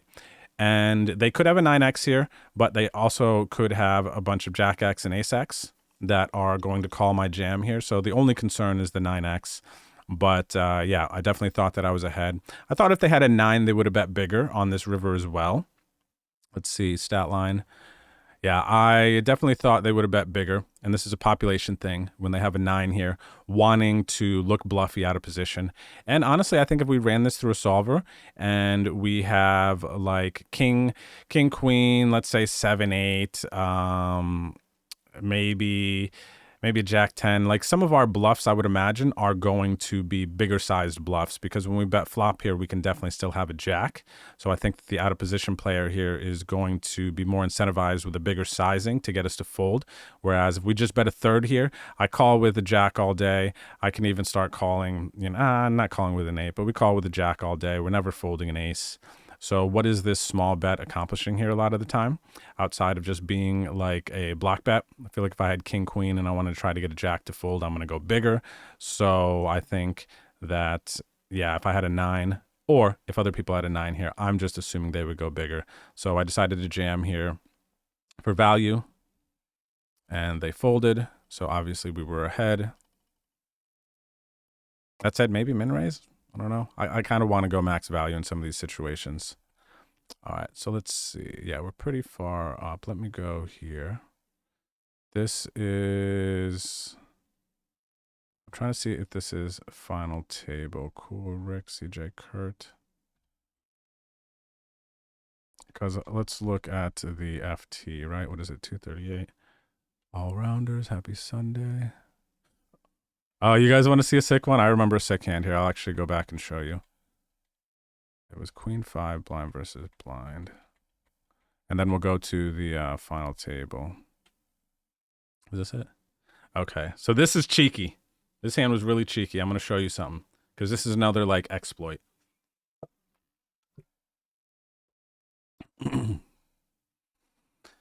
All right. So to paint this scenario here, we are final 2 tables. What are we, 7, like 14, 15 players left here. And the player to our right actually tagged me on TikTok, made a video that he was at my table. He had like ace 8 of clubs. He's like, recording this video, maybe I'll get on Drew's TikTok, but I'm watching him on stream and stuff like that. It was cool to see. So I don't think Cool Rick is in this chat here, but, shout out to Cool Rick. He was watching the ACR stream yesterday and enjoys the content. So that's cool. But I definitely thought Cool Rick was a casual player based on the shark scope sample that I saw and the way that they had played some situations. But so this is interesting. He min raises here, which I said this isn't a thing, and now we've already seen it twice in this hand history. So maybe keep an eye out if you are seeing a lot of players min-raising from the small blind from shorter stacks, which I think is cool because it does still allow for us to play post-flop by just min-raising from the small blind. But obviously, when you min-raise from the small blind, just be conscious of the fact that it's going to be a bit easier for somebody to just defend you from the big blind. So have some confidence or get into your post-flop game more, further develop it. But yeah, they just min raised here. And because my read of min raises they're still weak and that these ranges are not balanced, which the last hand we saw the Brazilian player had queen 3 offsuit when they min raised from the small blind. So I still do not believe that this min raise from the small blind is strong at all. But I'm paying attention to what's happening because on Ignition, actually, years ago when I was playing on there a bunch and I was digging into hand histories, this min raise from the small blind, you could raise it and 95% of the time they would fold. So I'm still very much on the train of these min raises from the small blind until proven guilty or innocent, whatever it is. These are doo-doo hands. I'm not seeing strong hands here yet. So we'll have to, as a group here, continue to keep an eye out for that and see if you see anybody doing this with big hands. But anyway, I decided to get super sexy. Okay, now my thought was here, continuing that, I don't think this is aces ever right now. I decided to min click. Now what happens here? Okay, now the function of this, because this is not stuff you're going to see in solvers, training sites, training videos and whatnot. Again, I'm giving you some, gosh, I would be hesitant to show this on stream sometimes. Yesterday was a little bit different, but so what I'm doing here, the function of some of my raising isn't because my hand X performs like this or whatever. I'm manipulating the situation and wanting to take the lead in some spots. I'm wanting to have the aggression so that I get checked to a lot on the turn or river. So I'm doing things for some different reasons here. I'm manipulating situations a lot of the time. All right, Yerk, thanks for hanging out, buddy. I hope you enjoyed it so far. And yes, tonight for the home game, TNS versus the Outlaws. That's going to be fun. No delay home game stream every Wednesday night at 8 o'clock. I'll be live 7:30, 7:45. So I will see you there. Let me see. Take note of this, min small blind, and share your observations. Yes, mystery, everyone, please. So what I'm doing here, I'm going to share you my thoughts on this. They min raised. I don't think it's strong. I min clicked back because I know from casual players, if they have a big hand here, they are never flatting aces or kings, ace king. They're probably just jamming ace king pre-flop. So in the event that they might have had a big hand, a small percent chance, when I min click here, they are going to jam the majority of players. I have not seen any strong players do this min raise from the small blind yet, like super strong players. What they're going to be doing with a lot of their 15 big blind range when they have big hands is protecting their limps, and they're going to be limping with aces and kings here because they're going to also be limping with like a 7-8 suited from like 15 bigs. Okay, so keep that in mind. Now, when they flat, they do not have their best hands. They're capped, meaning they don't have their best hands. You know, there's a ceiling here. They don't have aces, kings, ace, king.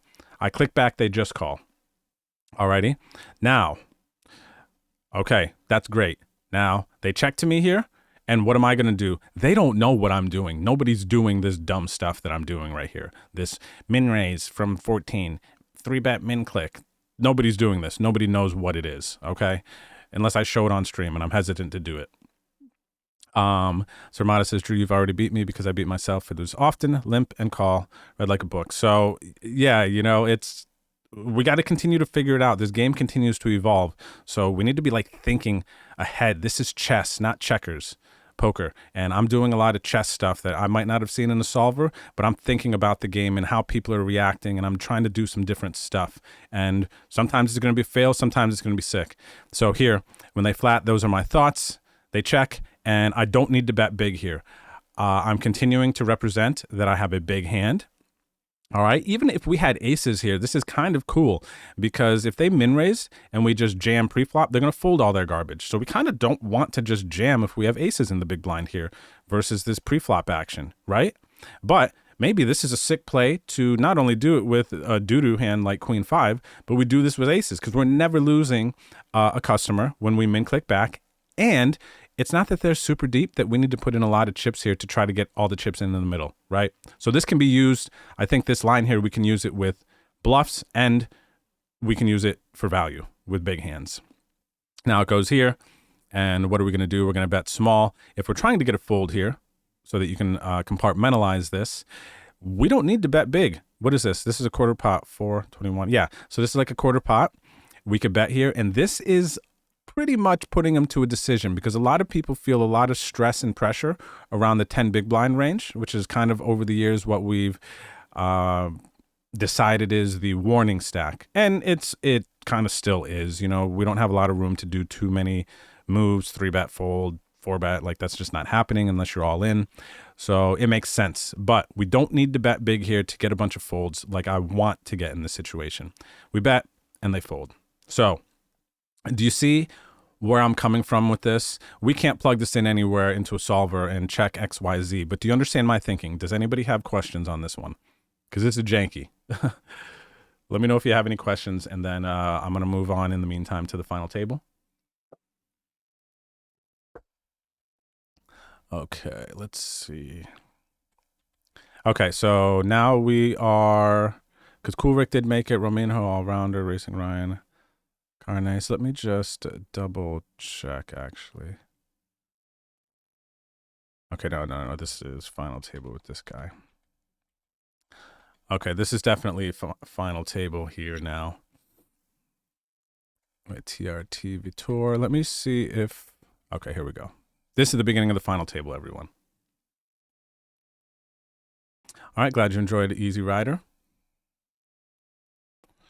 Now, final table here. First place was 2230. Second was like 1600. Third was 1110, which, spoiler, that's what we ended up getting. $55 buy-in.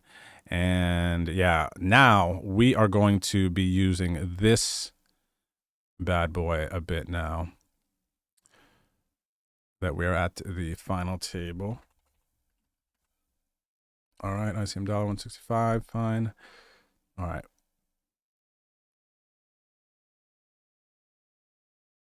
Okay, so let's get into some spots. There's at least 2 spots that I remember that I really wanted to dig in and see what Solver is going to say. So I want to give you a little bit to getting to the final table. Once you get there, we have to realize the game changes. And I like taking a second to think about and analyze my table. And if we can, kind of let some things happen. I might make a little bit of a tighter fold on a certain hand so that I get a little bit more time to analyze how the field is playing here. How are these opponents going to be approaching this final table? And shark scope your players, Google CJ Kurt poker or something, and see if you can find any information to see if this is a casual player, a pro player, whatever. This is an opportunity that we have playing online that playing live, you can too. When you see the sheets, you could Google check-handed mobs and whatnot.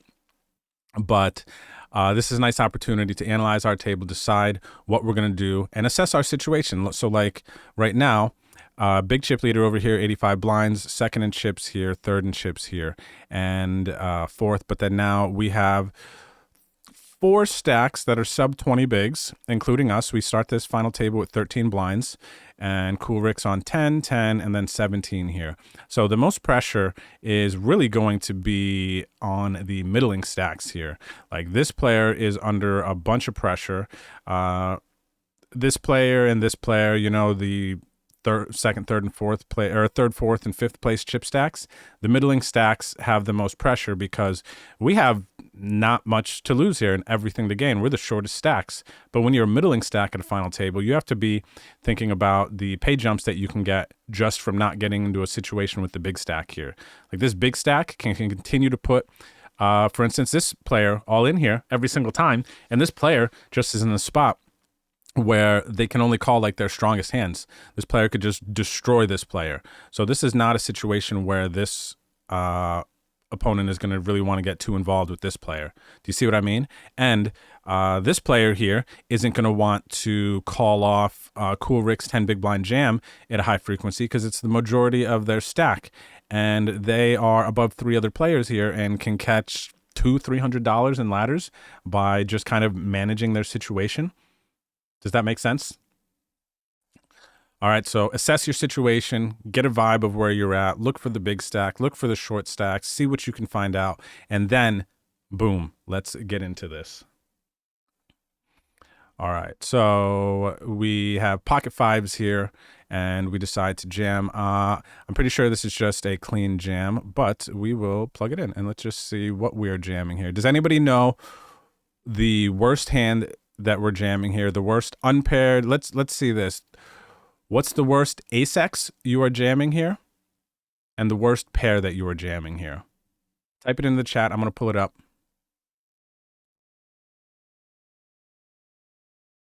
The worst ace-high hand that you jam here on 13 blinds at a final table, and the worst pair that you jam 13 blinds on a final table with this layout.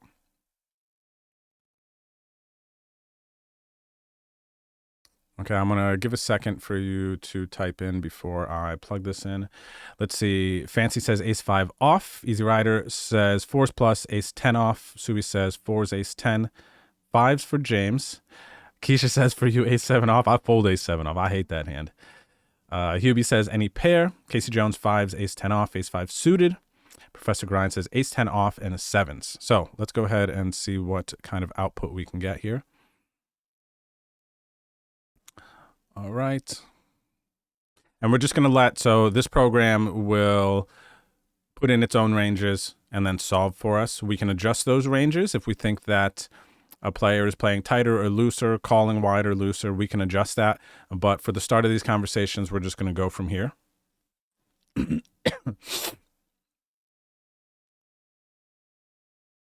All right. So using ICM dollar EV, when it folds to us here with the fives, it is suggesting ace 10 off, and pocket threes is a break even, and then pocket fours is pretty much where it seems like we're starting. We're doing good with pocket fives jamming here.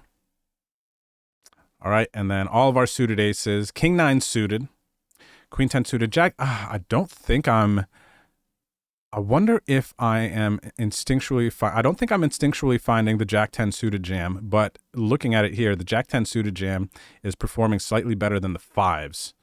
So keep that in mind. Suited hands are super, super important and make a huge, huge difference in any situation, really, but ICM as well, too. You could see we are the bottom of our offsuit stuff. King Jack off is not performing as well as pocket fives. And then ace 10 off, the bottom of what we're jamming here. So these other ace X's, we're just folding. King Jack is, yeah, slightly performing better than pocket fours and king 9 suited. But so here's an idea of what we should be looking at, what we should be jamming in the situation. So fives is fine. Let's see. Queen 10 suited seems a bit loose. It's performing better than our pocket fives. So what we need to consider here when this is, so let me actually show you this. When it's showing that we shove this, so suited connected Broadway hands are going to be performing pretty well here. If you just take a look, King Jack suited, King 10 suited. King Jack suited is performing way better than King Jack offsuit. Now, let's see what the cutoff here is. Let's see what the cutoff is being suggested. So cutoff is re-jamming.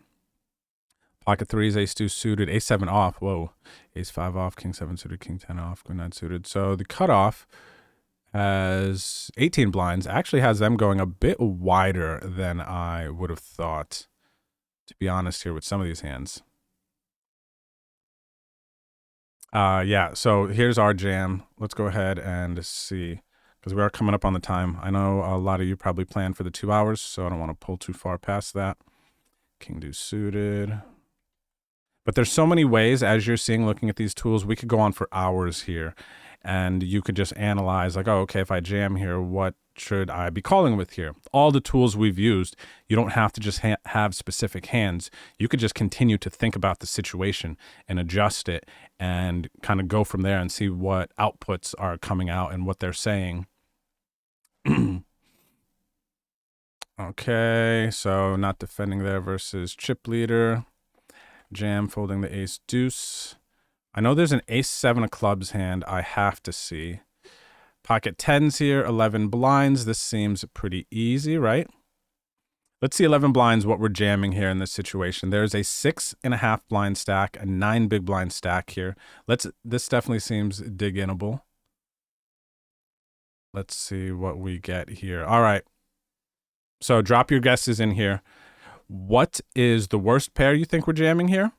And then your worst ace X. And let's do your worst suited king. Worst suited king. Let's get 3 responses from you. What's the lowest pair you jam here? Your lowest ace X. And then your lowest king X suited. Because we know that king X suited goes down a little bit more.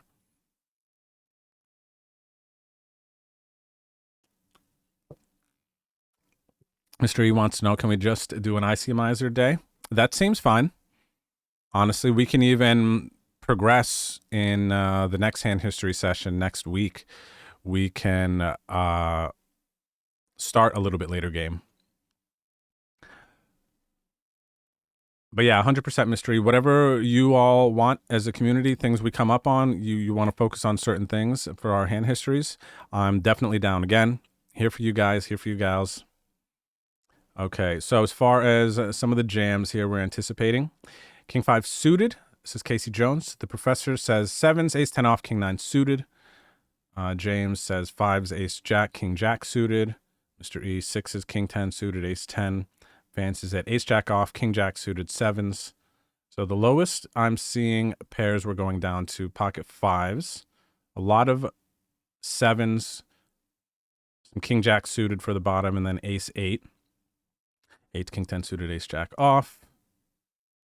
We could just make it an ICM final study day. If that's what the majority wants, one day to just study ICM at final tables and stuff, and we just plug in situations like that, that could be cool. We could even do where you all submit some final table hands that you had, and I could have you guys submit like 2 or 3 hands each that you were at a final table, and then I could plug them in and we can review them on stream just like this. So that's a cool idea.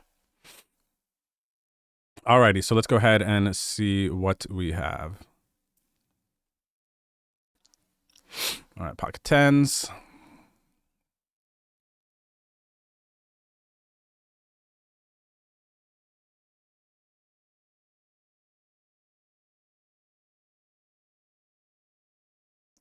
Alrighty, so the ace 10 off, bottom of our offsuit jams. King 9 suited, falling there again. Queen 9 suited, a little bit above break even. Jack 10 suited, being sexy again. And then the lowest pair, so we don't have threes in this jam.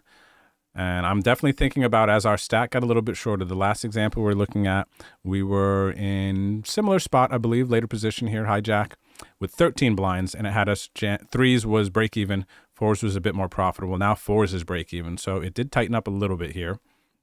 Fives isn't performing like it was for us, so we're definitely wanting to be a little bit tighter here in this situation, it looks like.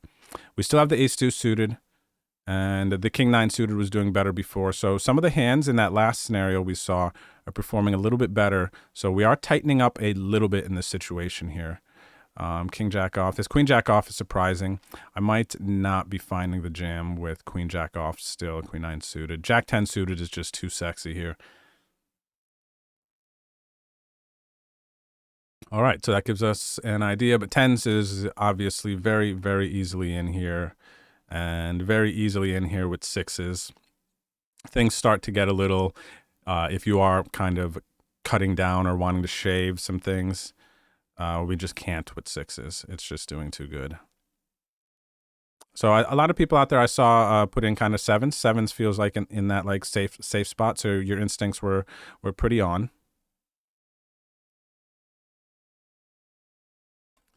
All right, we got a walk here. This one thing I noticed, which is semi-annoying, when you see how I busted out, this player was playing very, very tight at the final table from the small blind here. So that is definitely notable. There's a lot of players who will continue to play aggressive, especially 52 blinds to my 12 here with 4 big blind stack here. But this player was playing well. Seemed like they were definitely playing well. All right. Even this big stack over here wasn't getting too out of line at the final table. I'm curious, 98 hands. Looks aggressive, but they weren't as aggressive as I might have thought they would have been. So it folds to us in the cutoff here. We have the ace 9 offsuit. Now, this feels close. Now we're in the cutoff, so let's go ahead and take a look. What do you think? Is this going to be a jam or not? Because in the last two that we plugged in, where we're around 11 to 13 blinds, we were a position back, but it was ace 10 off was the bottom. Do you guys and gals think that this is a jam here? 11 bigs, 3 big blind stack over here, 13, 13, 8 big blind stack right here. So we're fourth in chips with 7 players left. You could just type a Y or an N in the chat if you think this is a jam. Y for yes and N for no. Okay, so I see a Y. I see a bunch of N's and a couple Y's. Okay, so a lot of players think, nah, son, this is not in there. Okay, so let's go ahead and check it.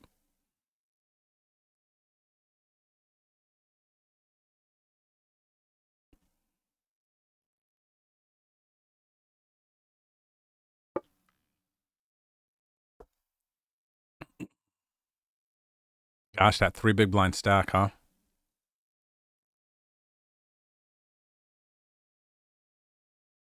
All right, so we are actually in it here. To be honest, I wasn't sure what to expect, but there's definitely, as we get in later position, we can start to open up more.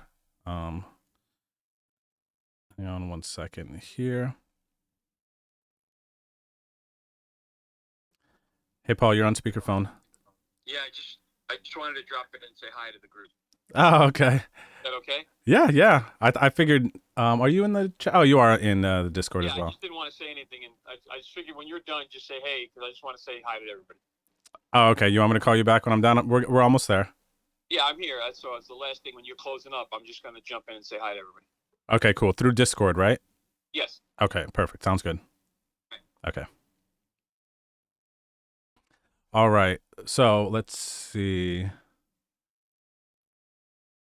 Yeah, this is cut off. We cover button. Yes, we do cover button slightly. Did not expect it to be 3.9. Yeah, I honestly did not expect it to be performing this well also. I expected it to be a little bit more like this ace-8 off. And let's see pairs. Dang, man. I know we need to tighten up here. I'm trying to think what my pairs in real time, what I would have been jamming here. Threes are doing a little bit more than break even. Fours looks like we just can't fold. Fives we definitely can't fold. So easy jam, fives plus, any suited ace. And we're seeing a trend here with these ICM jams. The King 9 suited is finding its way in, and Jack 10 suited is literally like, I'm the man the majority of the time here. King Jack off, and these are late position jams. Early position jams are definitely going to change, having to get through a bunch more people. But yeah, ace 10 off again.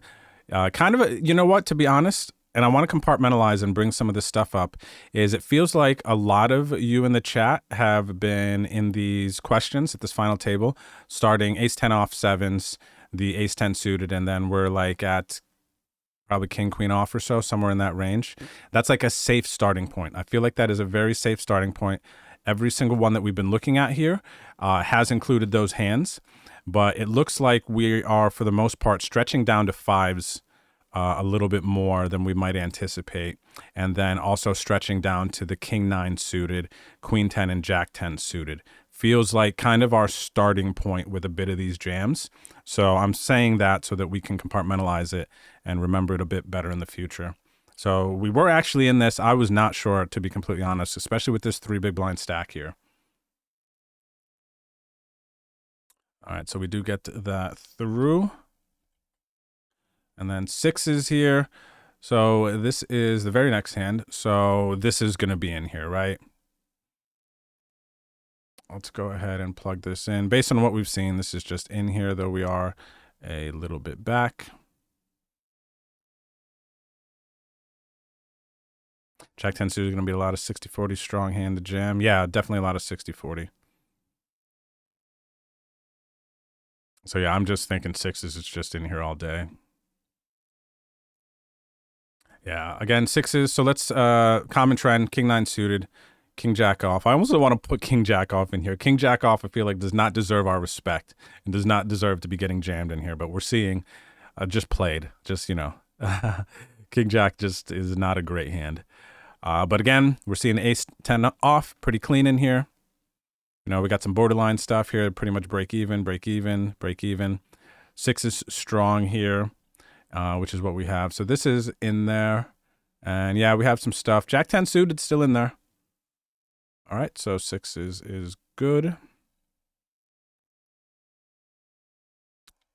All right. Oh, we jammed, right?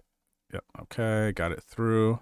And you know what? If we're not finding, I will mention this. If we're not finding some of these jams, if you feel like some of these spots so far you've seen, you're like, I would have just folded. We need to think about how important getting these jams through were to us surviving and climbing to that third place spot, because people are going to be calling typically. They should be calling a bit tighter. So getting these jams through have been pretty massive. UNC says, could you show some who haven't seen the program what the call-off ranges would be from one of the positions? Yeah, let's go ahead and pull this up. So here's the sixes hand that we just looked at. And we can, it's suggesting we jam 18%, which is what you are looking at right here. And let's go ahead and see. Okay, take a look at this big blind here. They have 13 blinds. Let's say it folds to them. Let's see what their call off is. Hero. I'm just going to put fold. Can we do this? Fold, fold. Hang on a second. No. Oh, it's over here. That's why.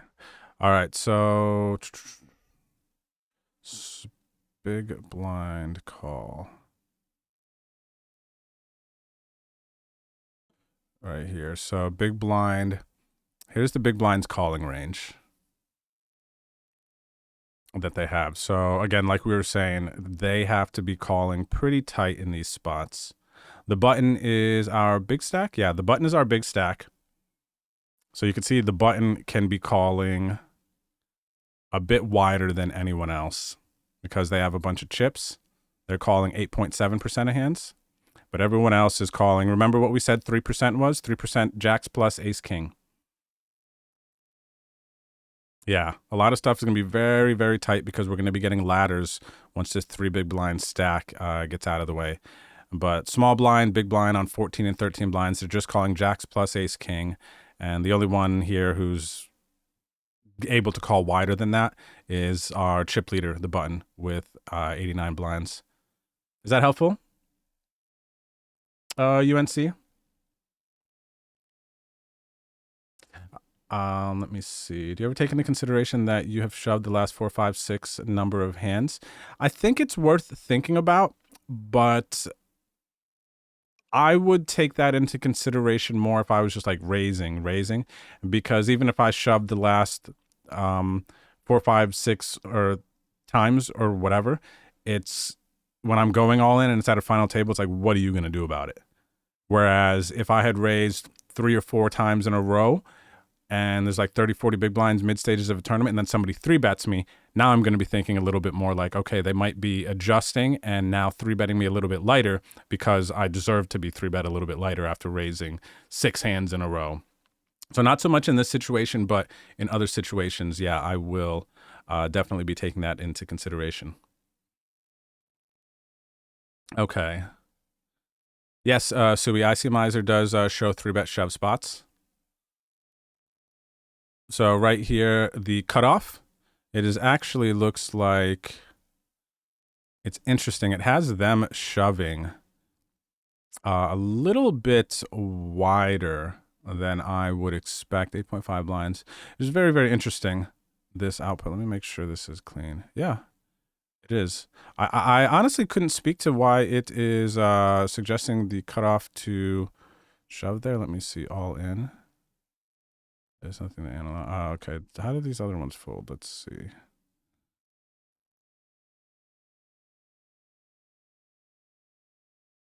I might have to manually put this in to see call off. Yeah, we'll find one, Sui. I don't know if I'm inputting this or hitting the buttons correctly, but we'll find another one. And it will show you like if somebody's all in to like rejam or to call off. All right. So yeah, let's get to, there's at least, oh, this one was, Cool Rick had like no blinds here. He put in 1.4. I had 1 blind. I had to call off another 0.44. So I did. And then my 8 high actually ended up winning here versus his 7 high. So unfortunate for Cool Rick there. The 8 high, man. Okay, these are all easy folds. Not playing versus big blind or big stack. This one, I thought I might have missed. Do you guys think this should have been a jam? Yes or no? Should I have jammed here? Y for yes, N for no.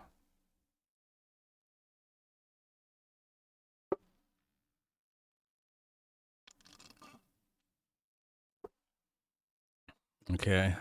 I see Y, N, N, Y, Y, N. So we are split. Yes, I feel no, but math Y. I think we could jam, but don't hate a fold. Okay, so it actually looks like we are kind of split decision on this one here. So let's see what we can find.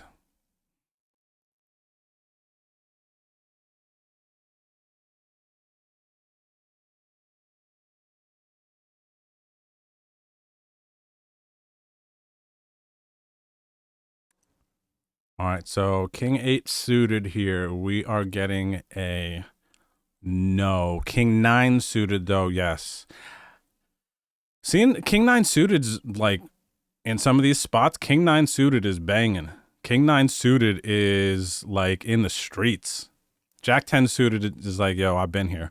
But this hand, so we're seeing we're trying to compartmentalize again some of these ICM situations. King 9 suited just seems to be a fan when we're on a shorter stack with some of these jam spots. The Ace X suited is just sexy. And the offsuit aces here, actually, this is the first example we're seeing where, of course, the 3 big blind stack is out at this point, but now we're starting to see on the button, this is our first button spot too. We've looked at mostly hijack, 1 cutoff, and now we're looking at the button. So we have to keep in mind our position. I know we're trying to compartmentalize some things, which is important. And the things that we're seeing in there, a lot of the situations, 5s plus, King 9 suited, Ace 10 off is in there, and then all of our Ace deuce suited and Jack 10 suited, Queen 10 suited. These hands are our most common hands that we're seeing. So very, very interesting. So I actually didn't miss this. It felt like I might have missed this one, honestly. If we change this to, this is going to be a jam. Now this is ICM we're looking at. We're going to look at regular chip EV. This is when we're not assuming any ICM pressure, just mid stages of a tournament. We're on the button with 13 blinds. This is going to change. Just to illustrate the difference, since we're talking about it, right? So you could see here, this is just printing the King 8 suited in a chip EV situation. But now, as we're looking at this, you can see how when it comes down to final table, ICM situation, how we just, tighten up big time, man. Like King 8 suited isn't even in here. Here it's like, actually, you know, whatever, flip a coin, you jam in 36% of your range. I thought it was 50, but no. Yeah, 36. Okay. So big differences here. Big differences. And James, this tool is really, really easy to use also. So that's another reason I love it. You could just take, so what I'm doing, in case you can't see it, with Poker Tracker, I'm just going to options here, view hand details, and then it's bringing this up, and I'm clicking right here, and it's copying the raw hand history. And then as you've been seeing, then I'm just clicking paste hand history. It loads it up, and then I click ICMIze, and then we're studying. So super nice. All right, so we didn't actually miss this. That's good to know. I'm gonna be so annoyed at this A7 suited hand coming up. Okay, Ace Queen. Not messing around with this one. Easy jam. All right, we got to walk there. There's a jam. We're not doing anything, and we know we're not doing anything. Sevens. Sevens has been falling. I don't think we need to pull this one up. We know sevens is going to be in there, right? From all the examples we've seen. Oh my gosh, this hand, everyone. I totally forgot. Look at this hand. I jammed into aces and rivered a 7. How good of a play was that by me, right? So sick. I couldn't believe it happened, man. I legit could not believe that this happened. So, yeah. Team Pro run good, 100%. 100%. Nobody can change that. That's some Team Pro run good. Yes, but we did have the 5 was also an out as well. 5 was also an out. So that was sick, man. And that got us a ladder. But good to be lucky. Here's one. What do we think we're calling here? This is a really good one. Okay, Sui, you asked about something similar to this 3-bet call. But so now the shortest stack at the final table has jammed 6 blinds. We just doubled up. We can call and we'll still have 18 blinds. We, no matter what at the end of this hand, are going to be third in chips. Okay? Regardless of what happens. What is your calling range here? Tell me your Ace X, suited, unsuited, and your pairs. Let's start there. Your Ace X, suited, unsuited, and your pairs. Okay, because that's already 3. I don't want to say kings too. Like, let's do this here. What are you calling off?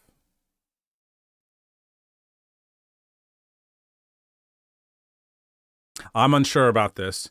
If this is mid stages of a tournament, I'm really close to calling here. Queen 10.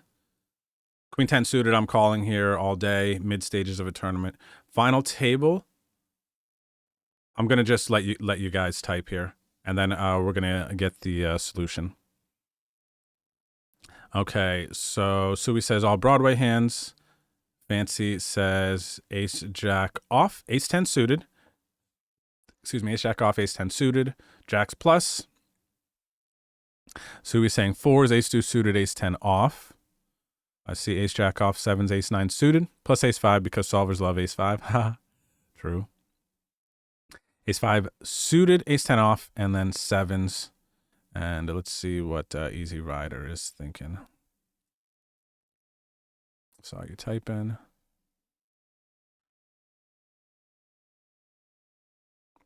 I think you call 15% of hands, ace 10 off, sevens, plus ace 5 suited, king jack off. Any suited connectors just about. So here we go. Drum roll, please. All right, so we are able to call. So queen 9 off is a punt if we would have. But I'm not familiar, honestly. I don't have instincts, really strong instincts in this spot. My instincts are more chip EV than ICM dollar EV.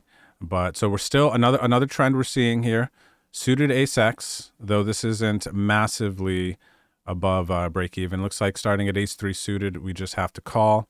Pairs, we're calling here in this situation. And you really just have to like continue to study these spots a lot because this is 6 bigs with us having 25 now. So the last few examples we've had different chip stack situations at the table. And it really, really all matters. So it looks like we are finding profit with all the pairs. King Jack off is finding its way in. And this is the first instance that we're seeing Jack 10 suited is bowing out. Queen 9 off is really wide here. Now I'm going to switch this. I want to see chip EV here. King Jack off. King 10 suited is sexy. Queen 10 suited is not as sexy anymore. King 10 suited. And ace 8 off. Wow. This offsuit spot here is interesting. Okay, I actually want to see what chip EV is real quick in this spot. I'm assuming queen 9 off, or queen 10 off. I think we're starting the call. Queen 9 off, I'm curious at this point. So queen 9 off right at the bottom here. If this is mid stages of a tournament, we're not assuming any ICM implications. Then, yeah, now we're able to start calling a ton of more stuff here. Even the king deuce suited.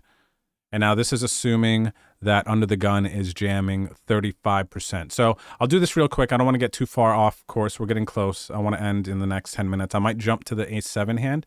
But this output is based on what this program thinks that this player is jamming 6.7 blinds. And it's assuming that they're jamming 35%. So I'm going to show you this. Let's say we just know, you know that player we saw earlier that was playing 15, 11, 4, super, super tight. That player is probably not jamming 35% here. So I'm going to edit this range and then see what our new output is.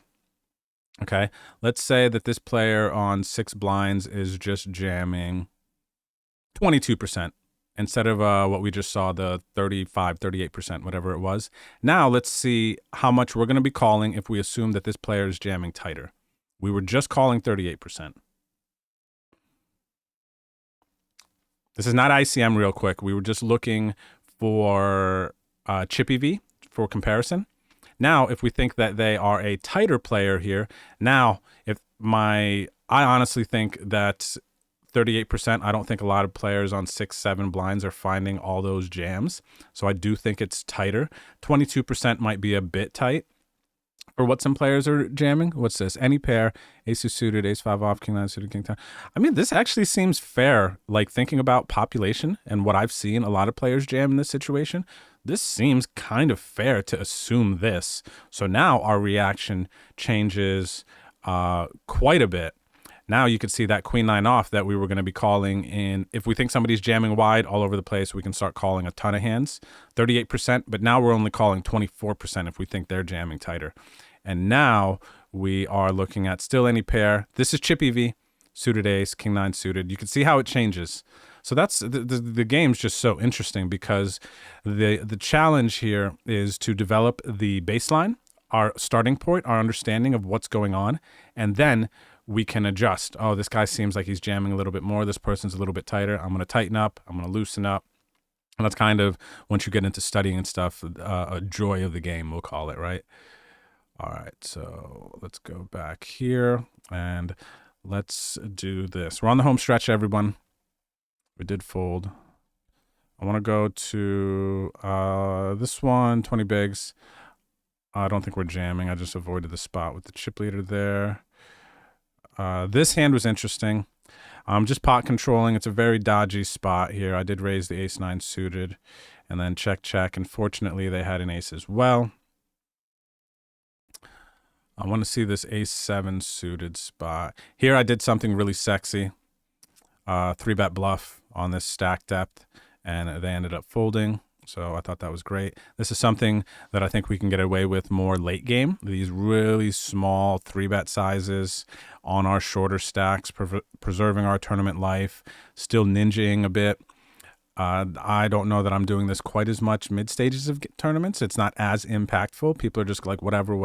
But once you get down last 2 tables, final table, sexy stuff like this is quite a bit more powerful. Not just jamming everything. Okay. So, yeah, we were 4-handed, I think, when it happened.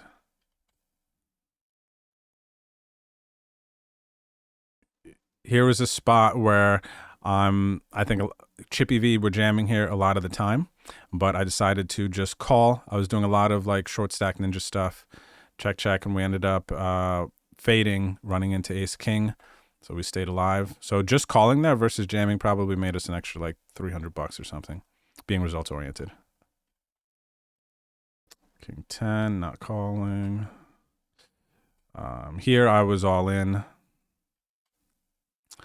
Okay, gotta walk. Okay, so this is the spot. This player had just lost a big pot. They tried to bluff this player, they called, and then they seemed to have started to raise a bit. Now, this is kind of going to, I think Casey Jones brought this up earlier. Do you start to take that into your decision-making? And I was thinking about that actually in this moment. They lost a big pot. They might have been tilting, just trying to over-raise. And I was on the fence about jamming here. And I ended up folding because ace-7 just gives me the heebie-jeebies for whatever reason. I busted so many tournaments with ace-7 at the final table, and I ended up folding, but that doesn't mean it was correct. So this is one I really wanted to look at. Okay, so let's see. Do you think that this is a jam in this situation, everybody? Y for yes, N for no. We have a 15 big blind stack opening. We are 11 blinds, 4-handed here. Nothing to lose, everything to gain for us. This player's raising into one of the bigger stacks, maybe worth considering. Y, you think we should jam. N, you do not think we should jam. Okay, N, Y. I am seeing 10% jam, nothing to lose. ICM. Y. So kind of, Mr. E says, I don't know. All right, let's see. Kind of a split decision, 60-40. Let's go ahead and see what type of output we get. All right. And we can analyze from here. So ace, oh, wow, it's that far out, man. Wow. Surprising. I definitely thought that this was close, man. I definitely thought that this was close. So we're still seeing 5s. Another situation where 5s are just in there again. 5s are just in there. We're getting a bit tighter on our offsuit side, which we haven't really seen too much yet. And ace-10 suited seems to find a way. It's a little above break even. Ace-jack suited we know is too strong. King-jack suited. Jack-10 suited found his way back in a percentage. Now, I want to know what they have the cutoff raising here. They have the cutoff raising. Let me see. These hands. This player actually has 100% Professor Grind, right? There's so much to uncover. This player actually has Jack-10 suited in this hand, which is just outside of what they should. be opening here. Now they may be adjusting, opening up, tilting, the things I mentioned before. But based on this opening range that they have here, let me just expand this a little bit. Let me just expand this a tiny bit. What are we at here? 15% to get the Jack 10 suited in there. It's expanding it out. So I would imagine that's in there. Let's just do this. Give them 18% and then see how our response is now. So at his even, him opening the 18% here. ICM dollar V. Okay. Looks like we have our inputs right. Yeah. Even here, ace-7 suited still a bit out of there. We are seeing ace-jack off now as we expanded a little bit to have their opening range include the queen 10 suited and jack 10 suited. We see now ace-jack off is getting involved, whereas our last example, when we just had them, it auto had them opening 15%, which is probably a bit more accurate for population, I think, in that spot. It only had us jamming the ace queen, but ace-7 suited is just out of there. So this one I was super curious about, and this is just, I had no idea it was this far out. And even versus their a little bit more expanded range, we're still seeing 5s find its way in and 6s. Yeah. Minus 424, that's funny, Sui.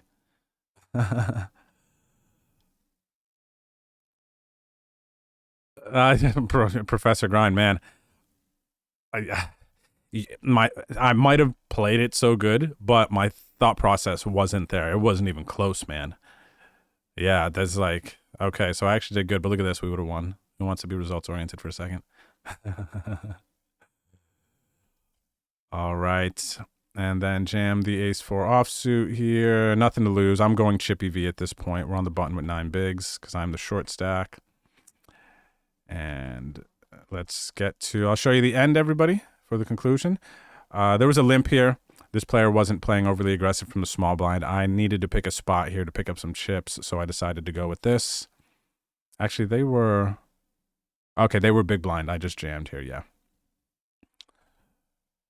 And then here is the final hand. Let's check this. Do you think this is a call? Three-handed, blind versus blind. I am the clear, in a way, short stack. They jammed 41 blinds here. I don't know how much it's worth consideration, but they were playing, I mentioned this earlier, they were playing pretty tight from the small blind, and they weren't attacking me much. Let's see. Do you call the ace-4 here? Yes, no. Yes, you call with any king? That's a painful question. Chippy V, mid stages of a tournament. Yeah, we're calling with like all of our ace high, king high, I believe. Here in this spot where we're playing, if we're playing Chippy V, it feels like I'm calling any ace here. Gosh, am I calling any king here? You know, I feel like I want to say I'd fold king deuce. King deuce, king 3, king 4. Start like really sighing around king 5, calling king 5 suited. Like, ugh. But let's see. So I see a call here. Yes. No. Yes. Maybe a time check on next blinds. I'm looking for at this point. I'm kind of really looking at. I'm kind of really thinking about, man, is this a good opportunity to survive, to stay alive, to start thriving? You know, I'm thinking about that a lot. Versus how much longer I can survive. Do you get what I mean? I kind of want to pick some good spots. Okay.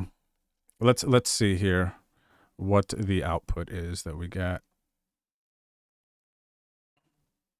The ace-4 here. All right. Yeah, so in this setup, we're the shortest stack. Nothing to lose, everything to gain. We are still calling all of our suited kings. Okay. All of our suited aces, all of our suited kings, all of our offsuit aces. So we're just pumping here. They should be jamming 72% here is what it is suggesting. We're going to adjust this and see if there's like a tighter player, because we do have information that this player seemed different situation or different variables prior as far as when they were playing tighter in the small blind and whatnot. But assuming that they're an aggressive, competent player, they understand what they can be jamming here, then we need to, if this is an aggressive player, we need to be calling all of our ace X, all of our suited king X. You could see the suited hands down here, all of our pairs, even though deuces kind of aren't performing well. Now, I want to adjust this a little bit. This is the range that they could jam here. This player has been playing much tighter than that. I'm going to give them something like this. Instead of 74%, I think this is going to align a little bit more with what the majority of players would jam here in this situation. Let's give them half the deck, okay? Let's give them 50% right here. Okay, let's say they're jamming 50% of the deck here from the small blind. This seems a bit more reasonable if we're trying to compartmentalize and get the average of like what the population is doing, because we'll have the people who are going to be jamming 70-some%, the really aggressive players. We're going to have the players who aren't aware of how wide they can jam.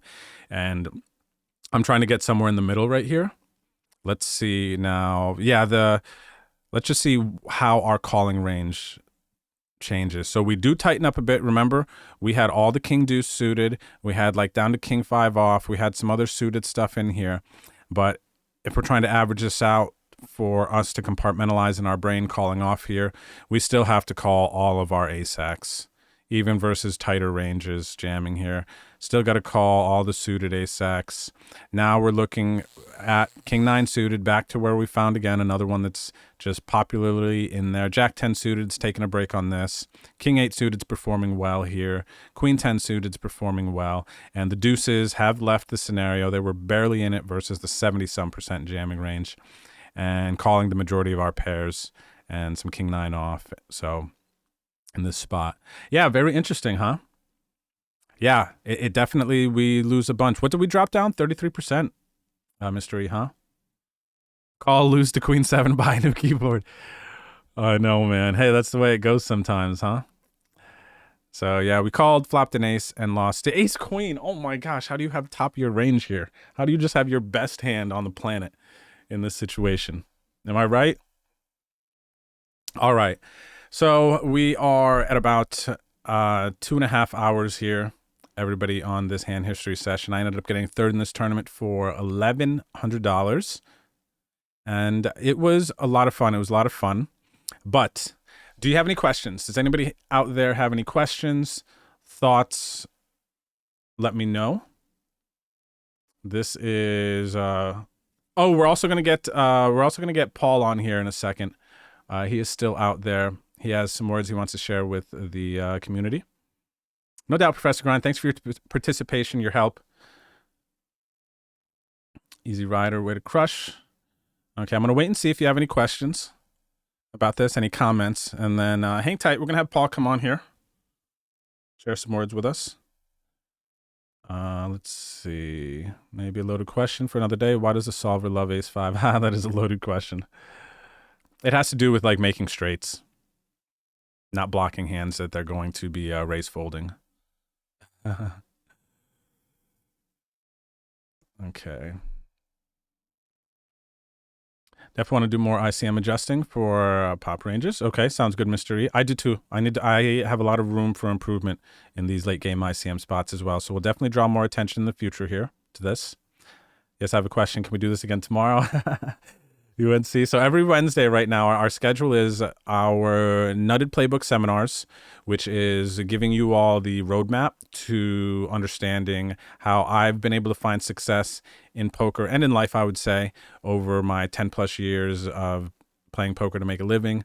And so that's every Sunday, 11 a.m. East Coast time, except for one day, but it is in the Nutted Playbook channel, the dates of these seminars.